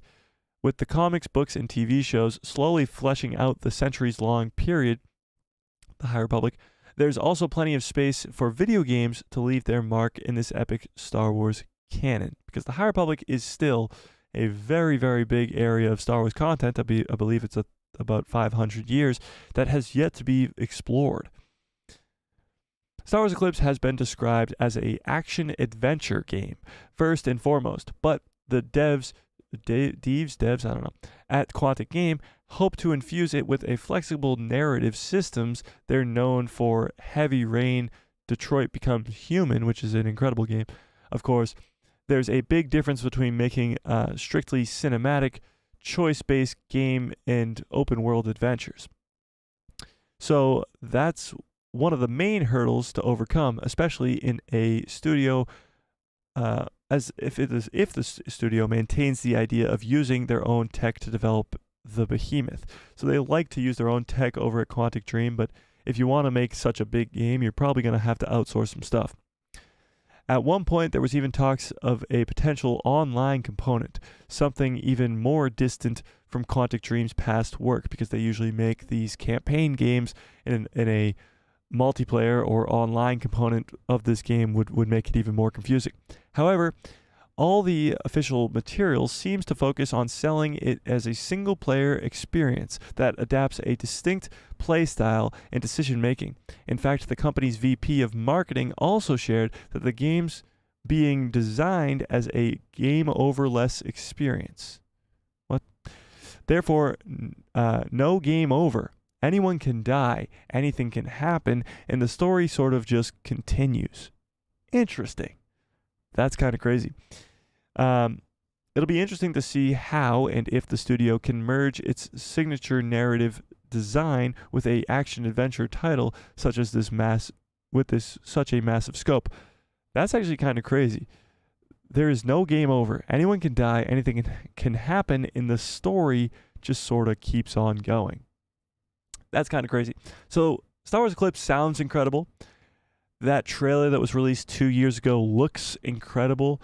And from what we know, just based off of from what they've heard from the interviews that they've had with the VP of Quantic Dream and other information that's been leaked out about this game, is it's still being developed. It's still sort of on the early stages, of course. It's probably in the midst of it now. It was in early stages back 2 years ago. But it's going to be a big-ass game. It's going to be a huge game where it's going to be Maybe multiplayer, probably not. But it's going to be a campaign game, a lot like Detroit Become Human, where if something happens or you do something specifically, it can change the outcome of the game. Meaning there's almost no specific storyline that's set in its way, where every decision that you make, if you die, if you kill a certain character, like something else happens and the story just continues on. That's kind of crazy. That's different than anything we've ever seen from a Star Wars video game, that's for sure. It's very different from even Outlaws, which we're getting next year, but even the Jedi games with Cal Kestis. I don't know. Are you guys excited for that game? I don't know. It'll be very interesting to see. I'm definitely excited for it. I just don't know what to expect. And always going to the High Republic excites me because the High Republic is like completely undiscovered at this point. Yeah. All right, let me catch up on some chats here. John says, maybe they realized that the game wouldn't live up to the trailer, and that's why they've been waiting for the technology to move forward. I don't think so. I think they've just, when they released the trailer, they were just very early on in development and not ready to give a release date or anything of that sort. I think they just had this incredible trailer that they wanted to get people hyped up about the game, and also probably to give them more funding for the game. Quantic Dream was in that allegations about not paying their workers or whatever it was. I forget what it was, but they probably needed to get funding for this. They probably needed more people to come on board, and that's probably why they had to wait so long, but also why they had to create that incredible trailer to get people hyped up for the game.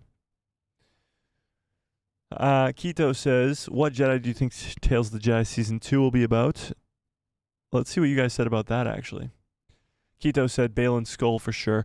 See, a young Balin would be cool. You get to see who his master was. You get to see how he survived Order 66. That would actually be really cool. Like where he went, how he came into contact with Shin. That would also be cool. Yeah, Balin would be a great pick for sure. Fearless says, true, they never gave us a movie or film about the High Republic. It needs to happen soon. Well, the strange thing is they're starting with the novels, which have done okay. Like sales-wise, not very good. But then they went to animation, and they went to very kiddie animation. By that I mean Young Jedi Adventures, which I haven't seen. And tell me if you've seen it, but I have not seen it. Young Jedi Adventures is sort of the first insight into the High Republic in animation or live action, which is strange. Now, Acolyte will go to the High Republic, but it's the end of the High Republic. Like, we're getting the tail end to start, which is a little strange. But now this game could be going to the High Republic, but there's still no other shows or movies that are announced for that era. And I don't think there will be actually anytime soon. But, yeah, you never know. Cappy says, Errata the Hutt, the musical. Oh, now it's a musical. Interesting. No. The musical is where I draw the line. John Groom says, Balin and Plo Koon. Ooh, for Tales of the Jedi Season 2. Plo Koon would be a good one. And you know with Dave Filoni, he would always love to do Plo Koon. But I feel like they're going to go with more of a mainstream character. I mean, Balin is kind of an exception to that rule because he's a new character that was just introduced into Ahsoka Season 1. So it's possible that fans will want to see more of his character. But I think Luke or Ben Solo, a more mainstream character, is more likely. Maybe Yoda or maybe even like a young Obi-Wan. Even though we got a little bit of young Obi-Wan in this prequel trilogy, I think maybe more of that with Qui-Gon teaching him would be very, very cool. Yeah. Fearless says Paz Vizsla. Ooh, Paz Vizsla? Or Pre-Vizsla? I think you mean Pre-Vizsla. Pre-Vizsla or Paz Vizsla. Paz Vizsla is the guy from Paz is the one from Mando. Pre is the one from Clone Wars. I think you mean Tar Vizsla. Tar Vizsla is the first Jedi Mandalorian. See, the thing with going to Tar Vizsla would be to go, he's like 1,000 years ago. When is Tar Vizsla? Let's find out. When was Tar Vizsla around? Tar Vizsla was 1,100 BBY. So he's over 1,000 years before the prequel trilogy. Yeah, Tar Vizsla is what you meant. Yeah, Tar Vizsla is over 1,000 years before the prequel trilogy. So if you're gonna go back to a character like Tar Vizsla, then you could go back to characters like Darth Revan and like other crazy characters. Well, I guess Darth Revan would. You could go to Revan as a Jedi. You'd be going back pretty far to characters that not everybody knows, and that probably wouldn't be the best bet. Like, Tales of the Jedi Season 1 did Ahsoka and Dooku. Those are two characters that are both very well known in the Star Wars world, the Star Wars fandom. So I think your best bets, I would guess, are characters like Baylan, characters like Luke, characters like Obi-Wan, Ben Solo, maybe a Plo Koon, but that might be stretching it even a little bit. Yoda would be cool, but I don't know. I really don't. I don't know what direction that Dave is going to take this second season of Tales. I could not tell you. Like, going from Dooku and Ahsoka to even Baylan and Luke would be weird. It would be quite a weird transition, because Dooku and Ahsoka are both characters that sort of needed explaining, you know?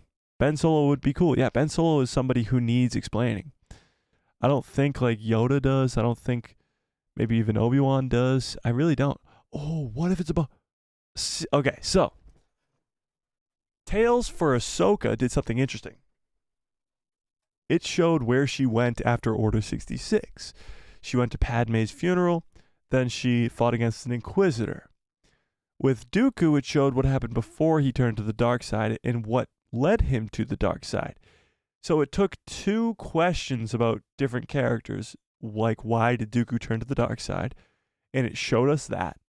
And what happened to Ahsoka in between the end of Clone Wars Season 7 and the beginning of Rebels, it showed us that. It needs to give us an answer to a question, or at least an extension to a story that fans want to see. Now, what project that came out over the last couple of years gives the ability to do that for a very, very popular Jedi, and that is Obi-Wan. The Obi-Wan Kenobi show ended with Qui-Gon Jinn's Force Ghost appearing to Obi-Wan. And they were about to begin training because Obi-Wan knows how to become a Force Ghost when it comes to the original trilogy. He becomes a Force Ghost. And he also teaches Anakin to do so, and he teaches Luke to do so, and he teaches Yoda to do so. So seeing Obi-Wan learn from Qui-Gon how to become a Force Ghost would be quite the 3 episodes of Tales of the Jedi. I mean, that would be awesome. That would be so damn cool. It would also be an extension of Kenobi, which people wanted to see, without giving us a Kenobi Season 2, which I don't think there's enough plot for at all. But Tales of the Jedi Season 2 could do a million different things. Extending Obi-Wan's story and showing how Qui-Gon teaches him to become a Force Ghost, seeing them go through that journey, like sort of like in Clone Wars Season 6 that Yoda goes on with the Wills of the Force and all that stuff, that would be incredible. You'd also be able to do what Dave loves, to give his friends some more work and bring back James Arnold Taylor to voice Obi-Wan. You'd also be able to bring back Qui-Gon, who was in the first season of Tales of the Jedi. I think that's a no-brainer right there. What do you guys think of that? Is that not just a perfect idea for Tales Season 2, is to extend the Kenobi show and show Qui-Gon teaching Obi-Wan how to become a Force Ghost? That would be kind of cool. Keto says, yeah, I agree. Maybe they could do Baylan for Season 3 of Tales. Well, maybe they could do Baylan and Obi-Wan. Baylan and Obi-Wan would be kind of cool, because they're kind of very similar characters. And that's another thing. They're similar characters. Dooku and Ahsoka are very similar characters. They both left the Jedi Order. Now you could do Baylan and Obi-Wan are similar characters because they both survived Order 66. They both kind of didn't fall to the dark side as much. Like, Baylan, I wouldn't say is a dark side Sith or anything like that. So the two characters kind of have to be similar in more of like a poetic way, where Dooku and Ahsoka both leave the Jedi Order for reasons to their own characters. But Balin and Obi-Wan are very similar character types. One kind of went a little bit dark side after Order 66, but he didn't go fully dark side. He still didn't want to kill Ahsoka, and they still kind of have very similar demeanors and similar character types. That would be insane. Balin and Obi-Wan. That's my vote. That's my vote for Tales Season 2. That's definitely my vote. Is Balin and Obi-Wan. That would be awesome. Yeah. All right. Fearless says, I'd love to see more Kanan. Ooh, Kanan Jarrus would be a good pick too. Kanan and Obi-Wan are very similar characters as well. He's a character who survived Order 66, saw his master die, and didn't turn to the dark side. He is a very Obi-Wan-esque character. Yeah, that would also work. Yeah. There's so many Vizslas. Yeah, there are, for sure. Yeah. Yeah. Fearless says, that would be something I'd love to see. Yeah, me too. I absolutely agree. I think that would be something perfect. Perfect. All right, let's switch gears a little bit here from we've gone from what's coming out in 2024 to Star Wars video games to now we're completely going off the rails here to The Rise of Skywalker. Okay, now we've talked about The Rise of Skywalker in the past and how much we dislike it. I'll try to be nice. Yes. Okay. So let's just. Rise of Skywalker came out 4 years ago, I believe yesterday. Yes, yesterday. 4 years ago yesterday, Rise of Skywalker came out, and it sparked a debate online. So let's read this article and let's see what our take is here in the community. What we think about Rise of Skywalker. Okay. Star Wars Rise of Skywalker trends as fans debate the sequels. Star Wars Rise of Skywalker premiered 4 years ago today, and fans are debating the sequel trilogy yet again. The debate of the sequel trilogy did not end over the last 4 years. It's just peaked up a little bit more yesterday because of this anniversary. As of 5 years anniversary draws closer every day, people can't stop talking about The Force Awakens, The Last Jedi, and The Rise of Skywalker. With no big Star Wars movies on the horizon in the immediate future, all viewers are left to discuss the TV series like Ahsoka and the Rey movie that is in the works. Earlier this year, Daisy Ridley-led project sent shockwaves through the crowds at Star Wars Celebration. That movie seemed poised to turn and break new ground for the series rather than looking backwards. This is what Kathleen Kennedy said. We've been working on that film for a few years, and all of that feeds into our overall storytelling, is what she told Yahoo UK. So we've just got to the point now where we got a wonderful writer in Stephen Knight. He's come on board, and we are going to see a script probably in the next month and a half, and we are going to work on it and we've been working on that for quite a while, so we're getting close. And that's what she said back in around Star Wars Celebration, I believe, April.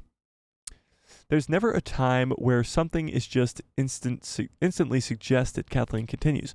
It's such an evolution of conversation that we have all the time, and we know coming off of The Rise of Skywalker that we need to take that further. We just don't know how far out. We didn't know exactly what the story might be, but now we have a much better idea. So, now let's talk about Rise of Skywalker. So this is John Boyega is I believe, king. Happy birthday to The Rise of Skywalker.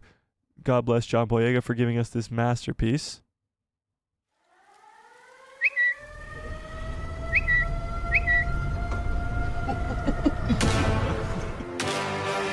Nope. Okay, so John Boyega did release this. But so these are just some people commenting on stuff. You can't deny the opening scene of Rise of Skywalker is badass, of course. This guy says, I'm not a huge fan of Rise of Skywalker as a whole, but sometimes I just want to see some cool Star Wars stuff, and it does have some pretty cool Star Wars stuff in it. I think we can all agree on that. What do we think? Is there some cool stuff in Rise of Skywalker? Happy 4th anniversary to this gem. Before you say gem like most Star Wars movies, I have my minor issues, and I don't see this movie as a response to the fandom menace. I see an action-adventure movie with a great set piece, fun performances, and satisfying ending. Is it a satisfying ending? This guy says Emperor Palpatine appearance in The Rise of Skywalker is legitimately my favorite version of the character. Interesting. An undead descript version of himself selfishly and barely clinging on to both life and the idea of and tyranny by any means necessary. Interesting. Ian McDermott behind the scenes of Rise of Skywalker. That's creepy. Rise of Skywalker 4 years ago, blah, blah, blah. There is nothing like them. Rise of Skywalker, of course, Han Solo's final words in the saga are, I know. Blah, blah, blah, blah, blah. Let's see if they go into anything after this. Nope, nothing else after. Okay. So we can debate it here then ourselves. Rise of Skywalker came out 4 years ago. What do you think? This is a shaky topic, to say the least. Rise of Skywalker. Should we, let's go check up on some of those comments on maybe one or two of these. 4 years ago tonight, I watched Rise of Skywalker. It remains at the bottom of all Star Wars for me, but also I continue to be fascinated by every decision that went into making it. And for about 10 minutes towards the end of the movie, it really did cook. They blew my mind. Let's click on this tweet and read some of these comments. Let's see what the fans have to say. This guy says, always bugs me that the Rey and Finn didn't end up together. Also, why the ending, why the effing F did we need a cold Palpatine resurgence? Totally weak plotline. I guess my girlfriend loved the Rey/Kylo, of course. Will they, won't they love story, but come on. It was included solely for the female audience. I disagree with that, but yeah. It's fascinating all the choices that were made again and again and again and yet again. After The Last Jedi, it's like JJ said, fuck it. That is, yeah, I mean, kinda. Yeah, kinda.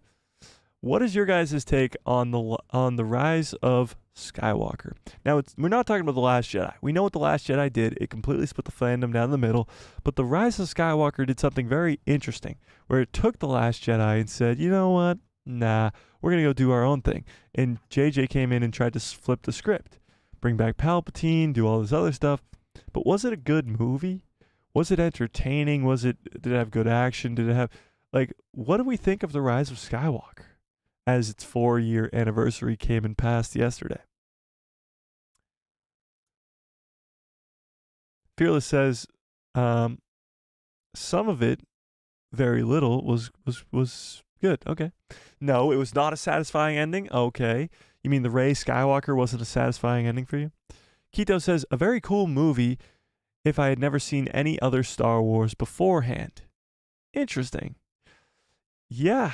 I mean, if you take all other Star Wars movies that came before it out of the picture, it is quite, it's a better movie for sure. 100%. That is a good take. But when it comes to the final ending of the Skywalker saga, which it's supposed to be, I don't know if that's the ending that a lot of fans wanted, you know? Yeah, no? It is quite an interesting one to talk about. Rise of Skywalker is a weird thing. Where sometimes I'll put it on or it'll just be on TV, whatever, and I'll watch it and I'll be like, damn, it's kind of entertaining. There's some good stuff in here. If the Diet of the Force was something that was planned from the beginning, it would have been pretty damn cool. If Palpatine was planned from the beginning, it would have been pretty damn cool. Just wasn't. It just wasn't. And it seems rushed. The movie does seem rushed, at least for the trilogy aspect of it, but when you watch it just solely by itself, it's kind of a fun little adventure movie. Yeah, I must say. All right, let's round this all back off before we get on out of here. Going back to what we started the whole stream off with the 2024 release schedule with The Acolyte. The Acolyte has undergone some reshoots. This is kind of weird. The reshoots for The Acolyte have left us a lot of people in question, and because only Bespin Bulletin is really talking about it, we're going to have to read what they have to say about this. This is coming from Bespin a few days ago, where they're talking about The Acolyte had reshoots this month. Here we go. 6 months after principal photography concluded for The Acolyte. It literally stopped filming over 6 months ago. I've been informed that the series is in progress of reshoots. Interesting. Before we continue with the news of the day, fucking Bespin, stop doing that. According to the source, The Acolyte is or has been undergoing reshoots in the United Kingdom for a number of weeks. This has gone completely under the radar for a number of weeks, which is very strange. Usually, if they're shooting something Star Wars, we know about it. However, it's been gone completely under the radar. I was made aware of the reshoots a couple of weeks ago, and that took place at the end of November and start of December, when the production venture of Rickmansworth, a town location in Hertfordshire, England. Okay. The production set up in a local forest and shot for a few nights before moving on. I don't know if the reshoots were planned or not, but I suspect that they are. Well, obviously they were planned, they were done. But the shoot that took place in the Rickmansworth forest focused on two individuals taking part in a lightsaber duel, one Jedi and one Sith. The Sith appeared to be Amandla Steinberg's character. She's supposed to be the main character, although the appearance of the character is different to the shot of her that features during the Acolyte trailer shown at Star Wars Celebration. Interesting. During the Rickmansworth shoot, Steinberg's hair was notably longer and was tied in a unique style. Steinberg's outfit featured a short sleeve dark gray top and dark gray bottom with black boots and a piece of black cloth placed over the top of the gray shirt. The black item of clothing that sat over the gray shirt flowed down the actress's back like a cape and appeared to be the similar piece placed in front of the outfit that ran between the actress's legs. Completing the outfit was a crimson red lightsaber that Steinberg swung towards her co-star. So this is very, very interesting. They go out into a forest in England and film a mysterious scene of reshoots with Amandla Steinberg's Sith character, or Acolyte character, and a Jedi, where Amandla is wearing a dark gray and black cloak. Sounds very similar to like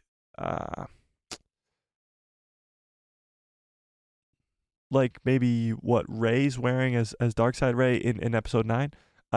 It's sounds very cool. It sounds very Sith-esque, with a red crimson lightsaber swinging against a Jedi's lightsaber with her co-star. Now this is crazy because, again, filming ended 6 months ago. They had to go reshoot this fight scene. But what's even crazier is we don't know what Acolyte is going to be. We don't know how it's going to involve Sith versus Jedi without corrupting the prequel trilogy, which clearly says that the Sith haven't been around for 1,000 years.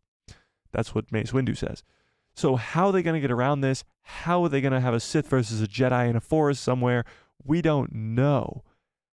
However, what we do know is the leaked images from set of the Acolyte. Let's see. We're going to read the rest of this article in just a second, but I want to show you these leaked images from the set of Acolyte. One sec. Leaked set photos.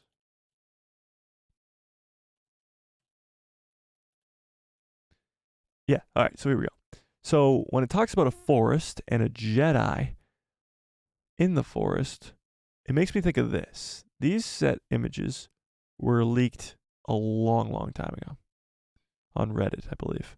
Yes, on Reddit. A long, long time ago. So let's zoom in on this. This is Li Jiang Cha's character in the cloak right there. He's in a Jedi robe, and he's walking through a forest. Now, we got some other people. You got Amandla Steinberg's character. That's not what she's wearing in what's being described. So I guess it's just, I thought there was another picture of him. I guess it's him just taking off the hood in the forest.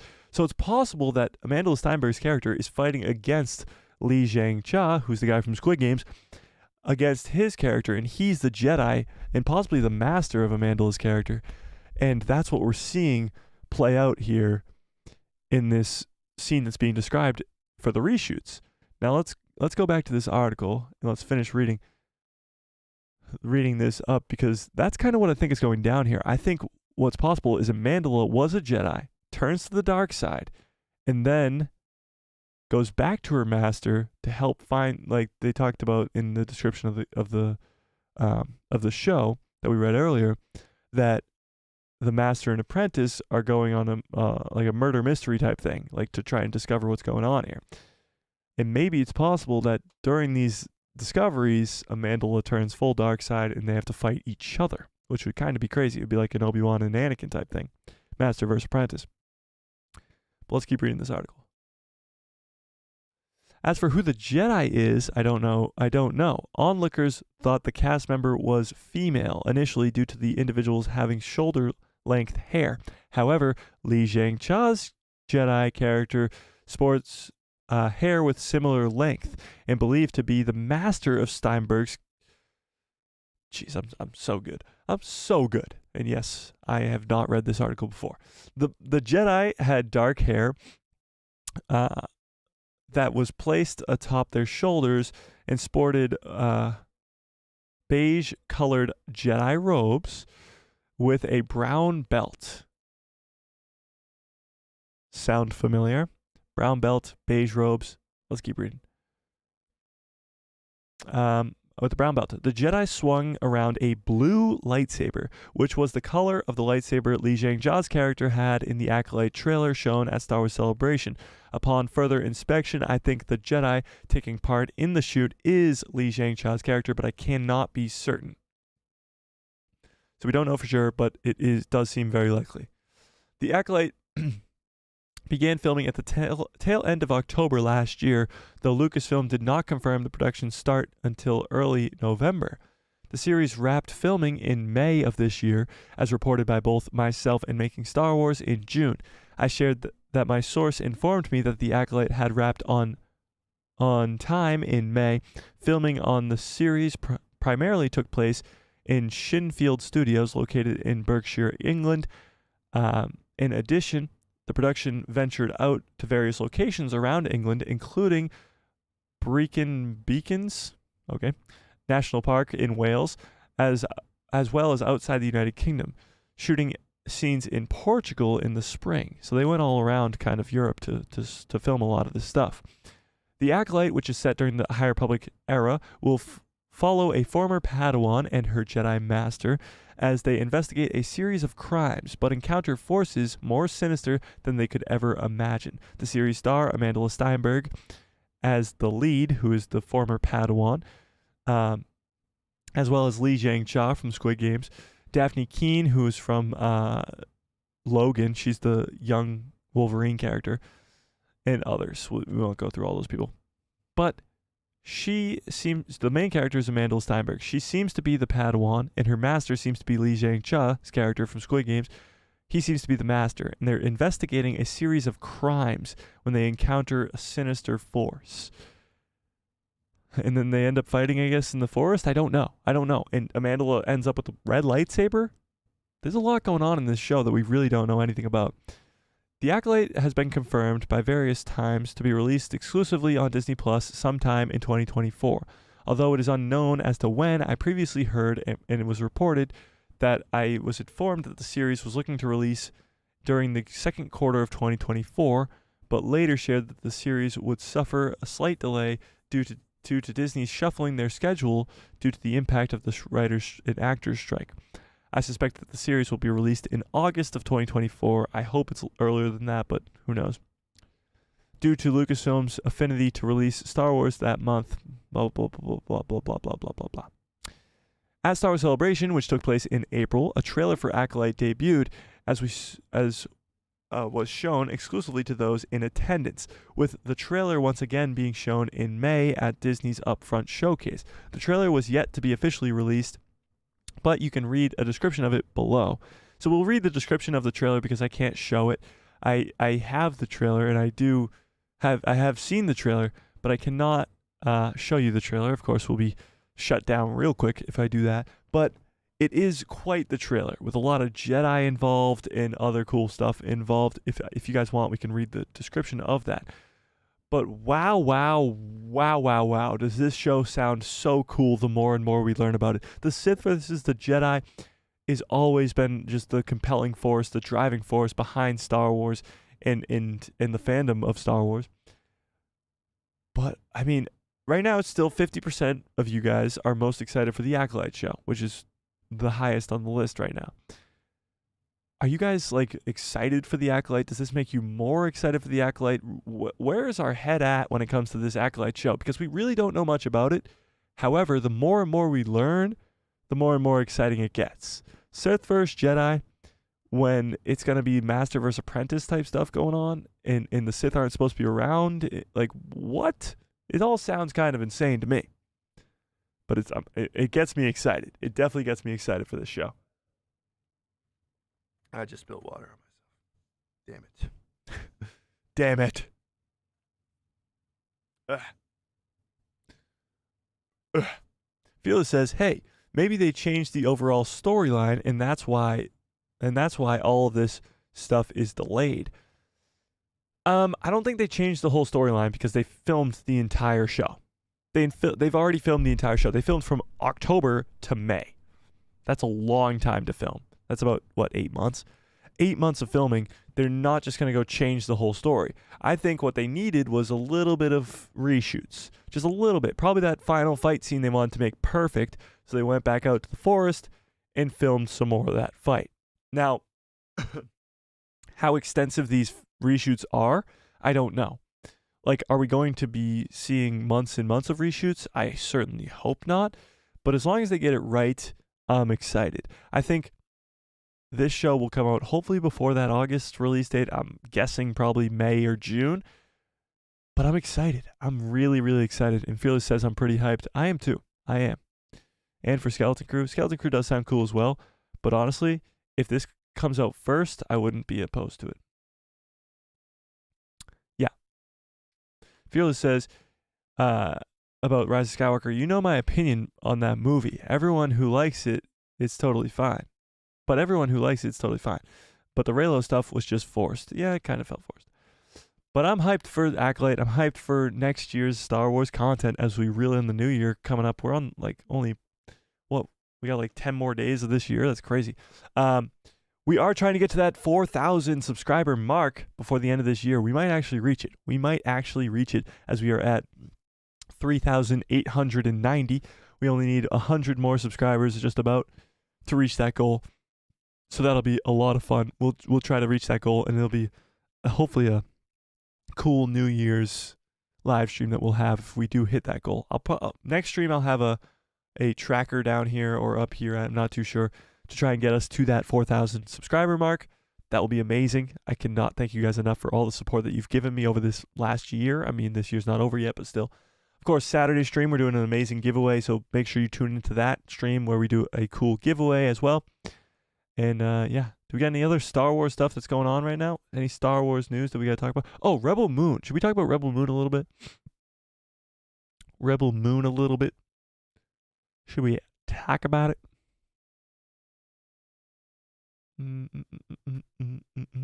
Zack Attack, what's up? Zack Attack says, what project would you like to see made in the Star Wars universe? Like anything, Zach? Whew. As of right now, I'd love to just go to the Old Republic. Just give me an Old Republic trilogy. Not even just announce the trilogy. Have it planned. Give us the first movie. Let the hype build up. Give us shows in between. Animated shows, live action shows, video games. Just go full Old Republic. That's what I want. Zach. Just go full Old Republic. Because we were just talking about this earlier in the stream, where after this whole slate of Star Wars projects are released, Andor, Mando, Bad Batch, they'll all be finished, with the Mando movie finishing off the Mandalorian and stuff like that. That all those storylines will be wrapped up and done. So where do we go next? I don't think there's really much room except for possibly an animated Luke Skywalker Jedi Temple show, and that's it. Then you fill that gap with maybe 5-6 seasons of a show there. Then from start to finish, the Skywalker saga is pretty much filled up, except for a few weekends here and there. So you got to go somewhere else. In Old Republic all the way. Just go to the Old Republic. There's so many characters that fans love from start to finish. There's so many like books and games and movies that already not movies, but books and games and comics that already exist there that give you a story to follow that you just have to make canon or at least adapt into canon like they're doing with Heir to the Empire right now. That is a no-brainer, and it would be absolutely incredible. Yeah. Zach Attack says, I know my answer, and that'd be cool. Well, what's your answer, Zach? What do you want to see next? Well, let's ask the whole chat. What do you guys want? What one project? If you were to make the next announcement for the next Star Wars project, and it could be anything, from the beginning of the Jedi to the post-sequels, whatever it could be, a Grogu story, hundreds of years past the sequels, whatever it could be, what would your next Star Wars story be? It's a great question. I love it. I love it. Fearless says, that drops tomorrow on Netflix, right? And oh yeah, Old Republic. So yeah, let's talk about Rebel Moon while you guys put those projects into the chat. Rebel Moon drops tonight. It drops tonight on Netflix at, I believe, let's find out what specific time. When does Rebel Moon come out? Let's see. Rebel Moon releases, oh, well, that's into movie theaters, on Netflix. Rebel Moon releases, come on. Okay. Here we go. Why can't you just give me the answer? Rebel Moon Part 1, streaming on Netflix. Okay. 10 p.m. Eastern Standard Time, 7 p.m. Pacific Standard Time, tonight, December 21st. So tonight at 10 p.m. on Eastern Standard Time, which is where I am, Eastern Standard Time, 10 p.m. tonight, Rebel Moon drops on Netflix tonight. So I'm definitely gonna watch it. I don't know, maybe not tonight, but I might probably watch it tomorrow. And I'll definitely by Saturday's stream, I'll give you guys my take on this movie. I'm excited. I'm always really hopeful for a new sort of IP. I love Marvel. It's definitely in a bad spot right now. I love Star Wars, as you can tell. And I think Star Wars is actually at a perfect spot right now where we have so much to look forward to on the horizon with a bunch of different stuff to go to get excited for. But when it comes to new IP, as a person who wants to create their own, I don't talk about it much, but I'd love to create my own IP. That's will be a nice goal of the future. I do, of course. I'm rummaging with a bunch of ideas already for years now, but that's a whole other thing. But new IP is always a good thing. It's always a good thing. Not only does competition help elevate current people, like look at DC versus Marvel. Marvel completely destroyed DC, and now DC's not even competition, so Marvel's kind of petering off. If DC becomes more of a competition, which I hope they do with the new Superman movie and stuff, then Marvel's going to have to ramp it up too to compete with DC. So the two competing against each other are going to make both better.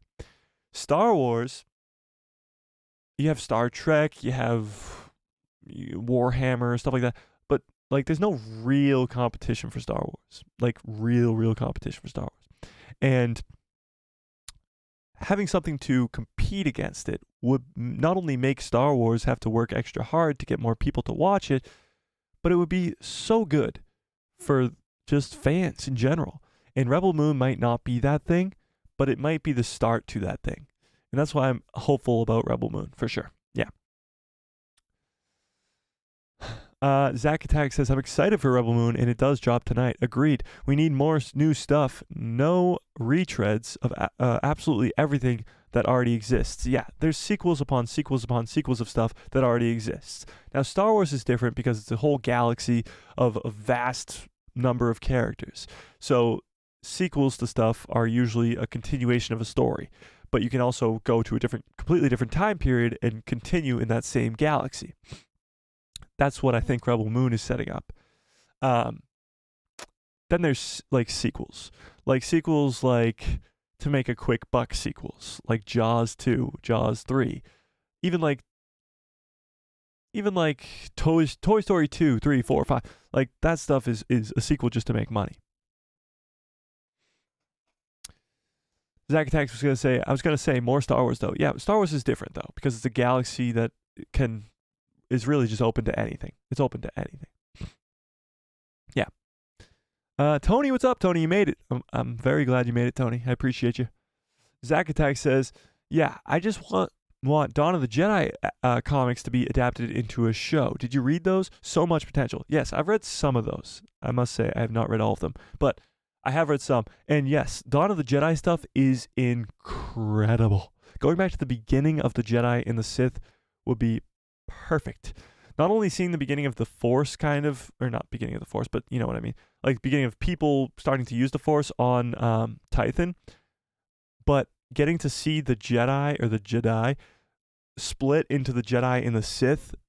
Oh my God, how sick would that be? And I certainly hope, Zach, that does happen because earlier this year we got the announcement that James Mangold was getting a Dawn of the Jedi movie. So maybe we get a Dawn of the Jedi trilogy instead of a show. And maybe, like I said, with the Old Republic, it gets kind of morphed into a trilogy where in between each movie is a bunch of shows, too. I would be perfectly okay with Dawn of the Jedi being the next thing.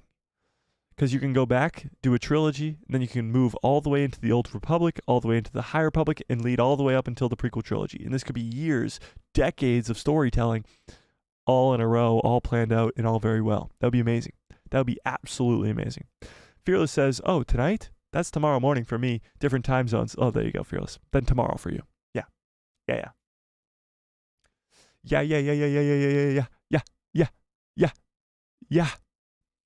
So yeah, I'm excited for Rebel Moon just because of what it could do for just different sci-fi and IP. I'm very excited. I'm very, very, very excited. Yeah. Tony says, I missed 2 hours. Oh my God, have we gone for 2 hours? Holy shit, 2 hours? That's crazy. I'll rewatch when your show ends. Thanks, Tony. I appreciate you. Glad that there's some news on the Acolyte. Yeah, I am too. I'm excited that they're doing reshoots.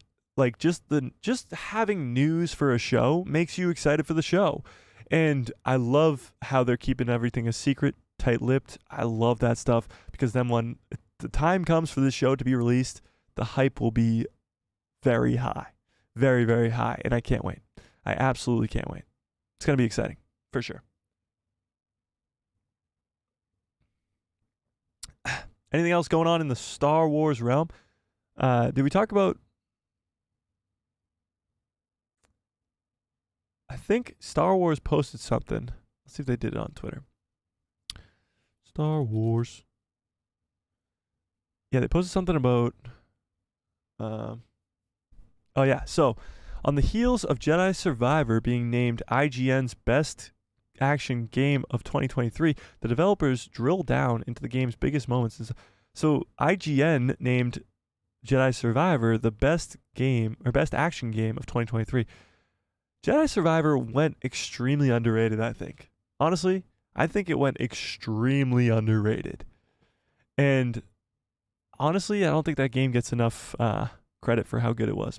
Tony says, yes, I'll watch Rebel Moon when I can see it. I don't have Netflix, but there are other sources. That's true, there are other sources. But I'm definitely going to watch it when it comes on Netflix. Let's see where it's actually panned out on Rotten Tomatoes. Rebel Moon, Rotten Tomatoes. Because we talked about it on Saturday, how bad it was doing on Rotten Tomatoes. Let's see if it's altered at all. It's gone up 1% to 24% on Rotten Tomatoes. Audience score is still at 72. I think it was 73, 72, something like that. I mean, 24 is not good. We cannot deny that 24 is not good news. But 72 is a high audience score. And that's kind of what makes me excited because if the audience likes it, that's all that matters. Critics are stupid and dumb. We know what happens with critics when it comes to sci-fi with the prequel trilogy and all that stuff. So, yeah, I'm excited for it for sure. Do I think it's the next Star Wars, though? I don't know. It just remains to be... I don't know. I can't tell you that until I watch it myself. I don't know. I feel like it's going to be pretty good. I feel like it's going to be pretty damn good, and I'm excited. I'm excited for sure. Zack Attack says, I like Jedi Survivor, but I liked Fallen Order more. And Dagon wasn't given enough to do as the villain. Yeah, I think they could have dove into Dagon a little bit more. I loved that he was a High Republic character who survived all that time. Like, the High Republic is really cool. I'm excited about the High Republic. I just want more of it. And Dagon could have given me more of that, but he was underutilized for sure. In Fallen Order, the difference is it has Inquisitors and Vader. And Inquisitors and Vader are hard to beat. However, Survivor, I think, just based off of the more open-worldedness and the ability to have better combat and better visuals and stuff like that, like some of the game like shocked me. Absolutely shocked me how incredible it was. And that's why I'm excited about it. Oh my God, I almost forgot to talk about this. Jeez, we might have to go for a little bit longer, ladies and gentlemen. We might have to go for a little bit longer, if that's okay with you guys. Is that okay? Is that okay? Should we go a little bit longer? Because I forgot to talk about this. Completely forgot to talk about this. But we have to talk about this. This is coming from Star Wars Newsnet again. But Dave Filoni teases a rematch between Thrawn and Hera Syndulla. And this is actually going to be crazy because it talks about Thrawn meeting up with the remnant of the Empire. We got to do it. Longer, please. All right, we're going longer. We're going longer. And Zach says, I never trust the reviews. I don't either. Rotten Tomatoes is pretty bad. I like the audience score. It's usually more spot on. But I like to see it for myself. So I'll give you guys my review on that for sure. It's me. What's up, me? Says, what do you think of Ahsoka Season 2? Any theories / predictions? Well, certainly I hope it does get greenlit. But any predictions for Ahsoka Season 2? I'm hoping Abeloth is the main villain. Getting to see Mortis God stuff and more stuff to do with just like the Force itself would be cool. I really don't know. Ahsoka Season 2 has very, very, very, very, very little known about it. And that excites me. I think it's going to be a lot of Shin and maybe even some Balin and some Abeloth and of course maybe a little bit of Force Ghost Anakin.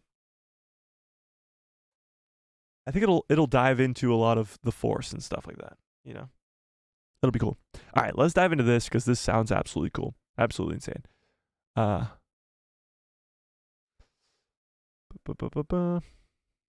All right, we'll go longer. Zach says, have they said what they're going to do regarding Balin's character, new actor? They haven't said. Dave Filoni mentioned something about it and how, like, he didn't really say that they were going to recast or anything of that sort, and it's still kind of early to say something along those lines. I think recast is probably the way to go. I wouldn't want to see the character just disappear off the planet and just no longer exist. A recast would probably just be the only way to do it with a new actor. I don't know. We'll see, though. We'll see. We'll have to wait and see, I guess, because I have no clue. All right, let's read this. This is kind of crazy. And this was one of the biggest news things I wanted to get to, and I almost forgot to do it at all. So, good thing I remembered. Ahsoka finally introduced live-action Grand Admiral Thrawn to the Star Wars galaxy, and he's here to stay. Dave Filoni had teased earlier this year that he would be setting up the main villain of the New Republic era story, and now he's doubled down on that. While we still don't know when he'll appear next, which I think will probably be Mando Season 4 or even the Skeleton Crew, Filoni teased that the threads that have been set up this year will be followed up soon. Speaking to Empire Magazine in the end-of-year review issue, Filoni, who was recently promoted to Chief Creative Officer, which is the greatest thing ever, hinted that they didn't introduce Captain Pellaeon in The Mandalorian for nothing. Pellaeon was Thrawn's right-hand man in the Heir to the Empire trilogy, and he'll be sitting next to the Chiss leader soon. So, just a recap of who Pellaeon is. He is, in Legends, he's Thrawn's right-hand man in Heir to the Empire. But in canon, we saw him in Mando Season 3 at the beginning of this year. He was in the Shadow Council meeting, and he's the one who said Thrawn's on his way back. We gotta wait for Thrawn. And he's gonna bring an army with him. And he's the one that Moff Gideon was pretty upset about. Yeah, so that's who that is. This is what Dave Filoni said. We set up Captain Pellaeon in The Mandalorian, and that's a character that goes with Thrawn. So I'd love to see the two of them together. Yeah, I bet you would. I bet you would, Dave. I bet you would. And there is even more. As Star Wars Rebels fans may remember, Thrawn's main rival from the Ghost crew was Hera Syndulla. Even if he had individual confrontations with each of them, while Hera didn't play a large role in the second half of Ahsoka, Filoni teased that the rematch between her and Thrawn could be in the works. So this is what he said. He foils throughout Rebels with Hera.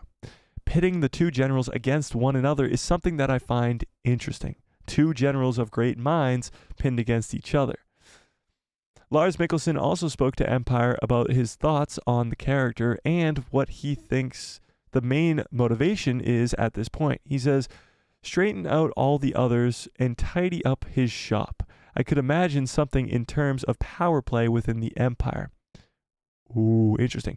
So he said, straighten up things, so power play within the Empire. That means he might come in and kill a bunch of higher-ups in the Empire to assert his dominance, to say the least. That's definitely possible.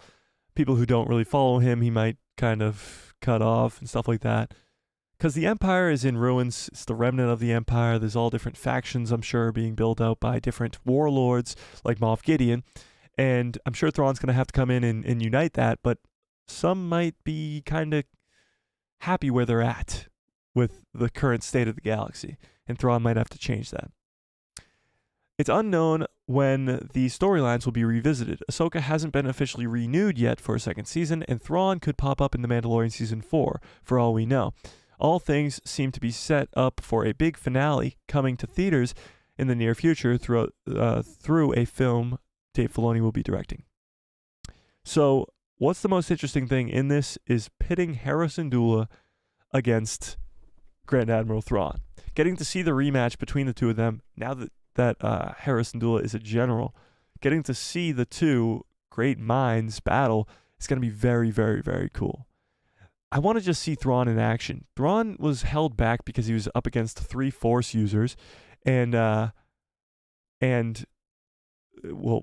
Force users with Ahsoka, Sabine, and Ezra, and he was just trying to flee the planet. So we didn't get to see the real Thrawn that we saw from Rebels and from the novels, where he's a very good strategic mind.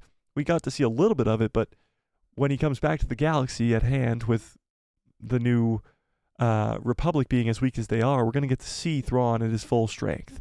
And that is going to be very, very cool. I hope we get to see that in Mando Season 4. I hope we get to see that in a Skeleton Crew, in Ahsoka Season 2, and build and build and build until the Mando movie. And hopefully the Mando movie gets turned into a trilogy, but that's just me dreaming. That's just me dreaming. But we'll see. We'll definitely wait and see, but that's very exciting news because Dave Filoni's excited. And when Dave Filoni's excited, I'm excited. Yeah. Fearless says, I figured as much. That's good news. Yeah, it's great news. It's absolutely great news, and I can't wait. Seeing Thrawn come in and unite the Empire, the remnant of the Empire, with Pelion at his side, and seeing all the stormtroopers and Night Sisters and all that stuff, it's going to be so damn cool. Getting to see it in the movies, too, is going to be even cooler. I really, really hope it gets turned into a trilogy, and I hope we get as much Thrawn as possible over the next coming years, because it's going to be really cool. I hope they build him up like a Thanos in the MCU.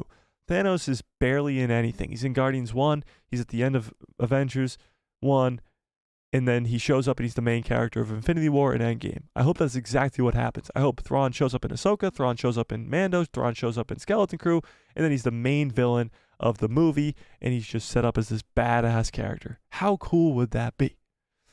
All right, I'm going to end this poll, see where it ended at, with 53% of you guys most excited for The Acolyte, 23% of you guys most excited for Tales of the Jedi Season 2. Wow, Tales made a comeback.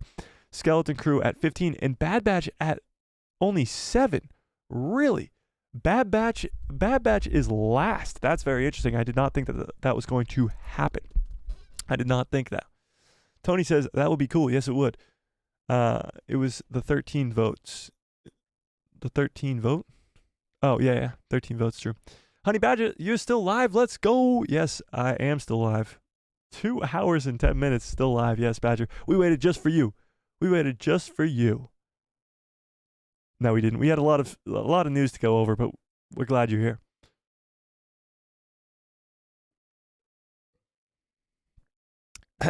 Yeah. We did it. And we're almost done, actually, because we just went over probably the last news. Anything else we got to go over right now? Thrawn is trending on Twitter. That's pretty cool. That's good to see. That's good to see. That's good to see. Thrawn trending on Twitter on just a random Thursday afternoon. That's always good to see. Zach says, I like the Bad Batch and its characters, but it seems mediocre compared to the Clone Wars and Rebels. Yeah, I mean, the story itself just doesn't seem to be as important to the storyline or the timeline of Star Wars as the Clone Wars and Rebels seems to be. And the Bad Batch members don't really show up in anything else. Now that the Rebels cast have come into live action, Rebels has become even more important. So yeah, I just think it's more of a case of Bad Batch doesn't seem all that important to the story. It just isn't. And all the characters that are involved in it seem to have to either die off or I just don't see where they can show up next, you know? Amazing that Tales of the Jedi beat Bad Batch. Yeah, it is. I'm surprised by that. Yeah. I think Tales Season 1 was just so good that people really, really want more. Yeah. Honey Badger says, glad to be back. Thanks for having me. Of course. Got a surprise for the channel on Saturday. Ooh, interesting. Can't wait, Badger. And it's going to be a good stream on Saturday because, of course, you guys don't want to miss that. That's the giveaway. So all you members, instant access to a giveaway. We're up to a lot of members now. I forget how much specifically. It's in the 20s, I believe. So, yeah. And maybe even a surprise guest on Saturday. But we'll see about that. Yeah. Zach says, I feel like Dave Filoni is more hands-off with the Bad Batch. Yeah, he definitely is. 100% he is. He was way more hands-on on the Rebels and Clone Wars. But when it comes to the Bad Batch, he's put it in other people's hands. Yeah, for sure. Salty Texas Ranger, what's up, Salty? Says, booyah. Honey Badger says, I'm finally able to return to streams, and I have a surprise for the people who love Star Wars and my own channel. Interesting. Going to be a great Christmas. I can't wait, Badger. Saturday is the giveaway and the return of the Badger. Somehow he returns. That's awesome. Well, you're returning right now. Is this the pre-return or what's going on here? Yeah, I'm excited. Saturday's going to be a stream you don't want to miss. That's for sure. It's going to be a bunch of Christmas holiday season stuff with giveaways and awesome, cool, fun Star Wars-y stuff. Yeah, that'll be a fun one. I'll definitely be wearing my Christmas sweater and Christmas hat, and this might be the last time we see all the Christmas decorations as well because Christmas will be over after that. It'll be fun. Yeah. Tony says, I like Bad Batch. It's supposed to conclude the life of the clones and introduce the cloning activities of Palpatine. But it's too many episodes and doesn't move the characters forward. It does give a lot of Mount Tantus explanation, stuff like that could be setting up stuff in the future. But the Bad Batch characters themselves, they're all going to die. And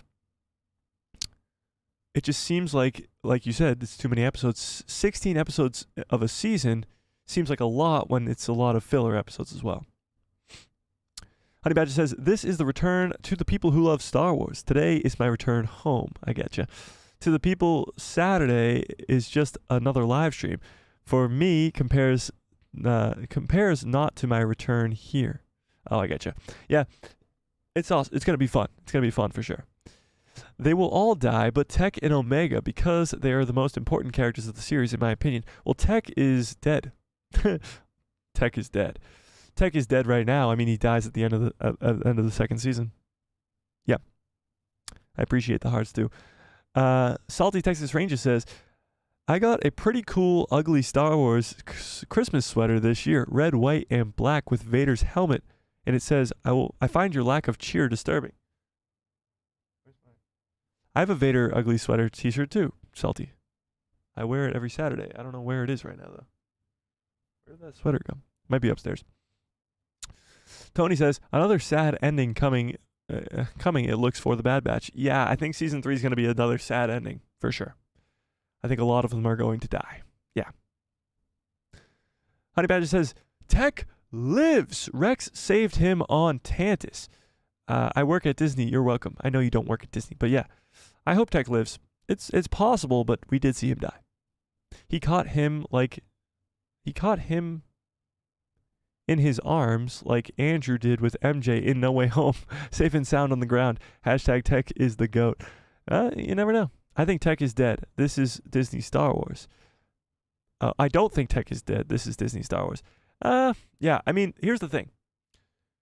Tech not dying would really take away from the ending of that second season. Which, I don't know. I could see him dead. I could see him alive. I go back and forth on it a lot. We'll see. We'll just have to wait and see, I guess. We'll have to wait and see. Yeah.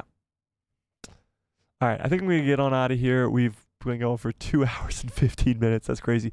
We'll have a really long stream on Saturday as well. Watch out for possibly a video tomorrow, hopefully. If not, a short today comes out at, I think it just came out at 4 p.m. Watch out for that short. Watch out for a short tomorrow and other stuff on the way. I hope you have a, guys, whoa. Smash a freaking like on this video if you haven't already. Hit that subscribe so we can get to that 4,000 before the end of the year. We're going to make it. We're going to make it. We're going to make it. 4,000 before the end of the year. I feel it coming, guys. I can feel it. It's so close I can almost taste it. 4,000 is on the way. I can't wait. I can't thank you guys enough for all your incredible support. Huge shout out to all you guys for coming to the stream and sticking with me the entire stream. For those of you who did, amazing. I can't wait for the next stream and for the rest of time with this channel. So yeah, and may the force be with you. Always.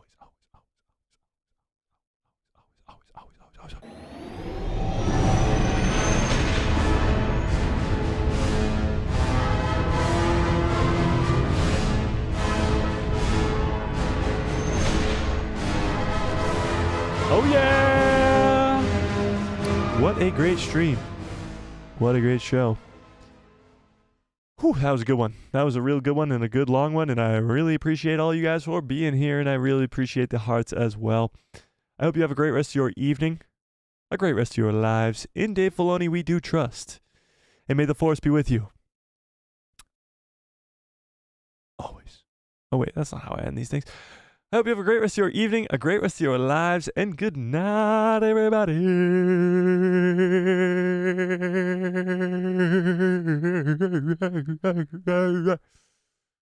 No, thank you, Fearless. Thank you.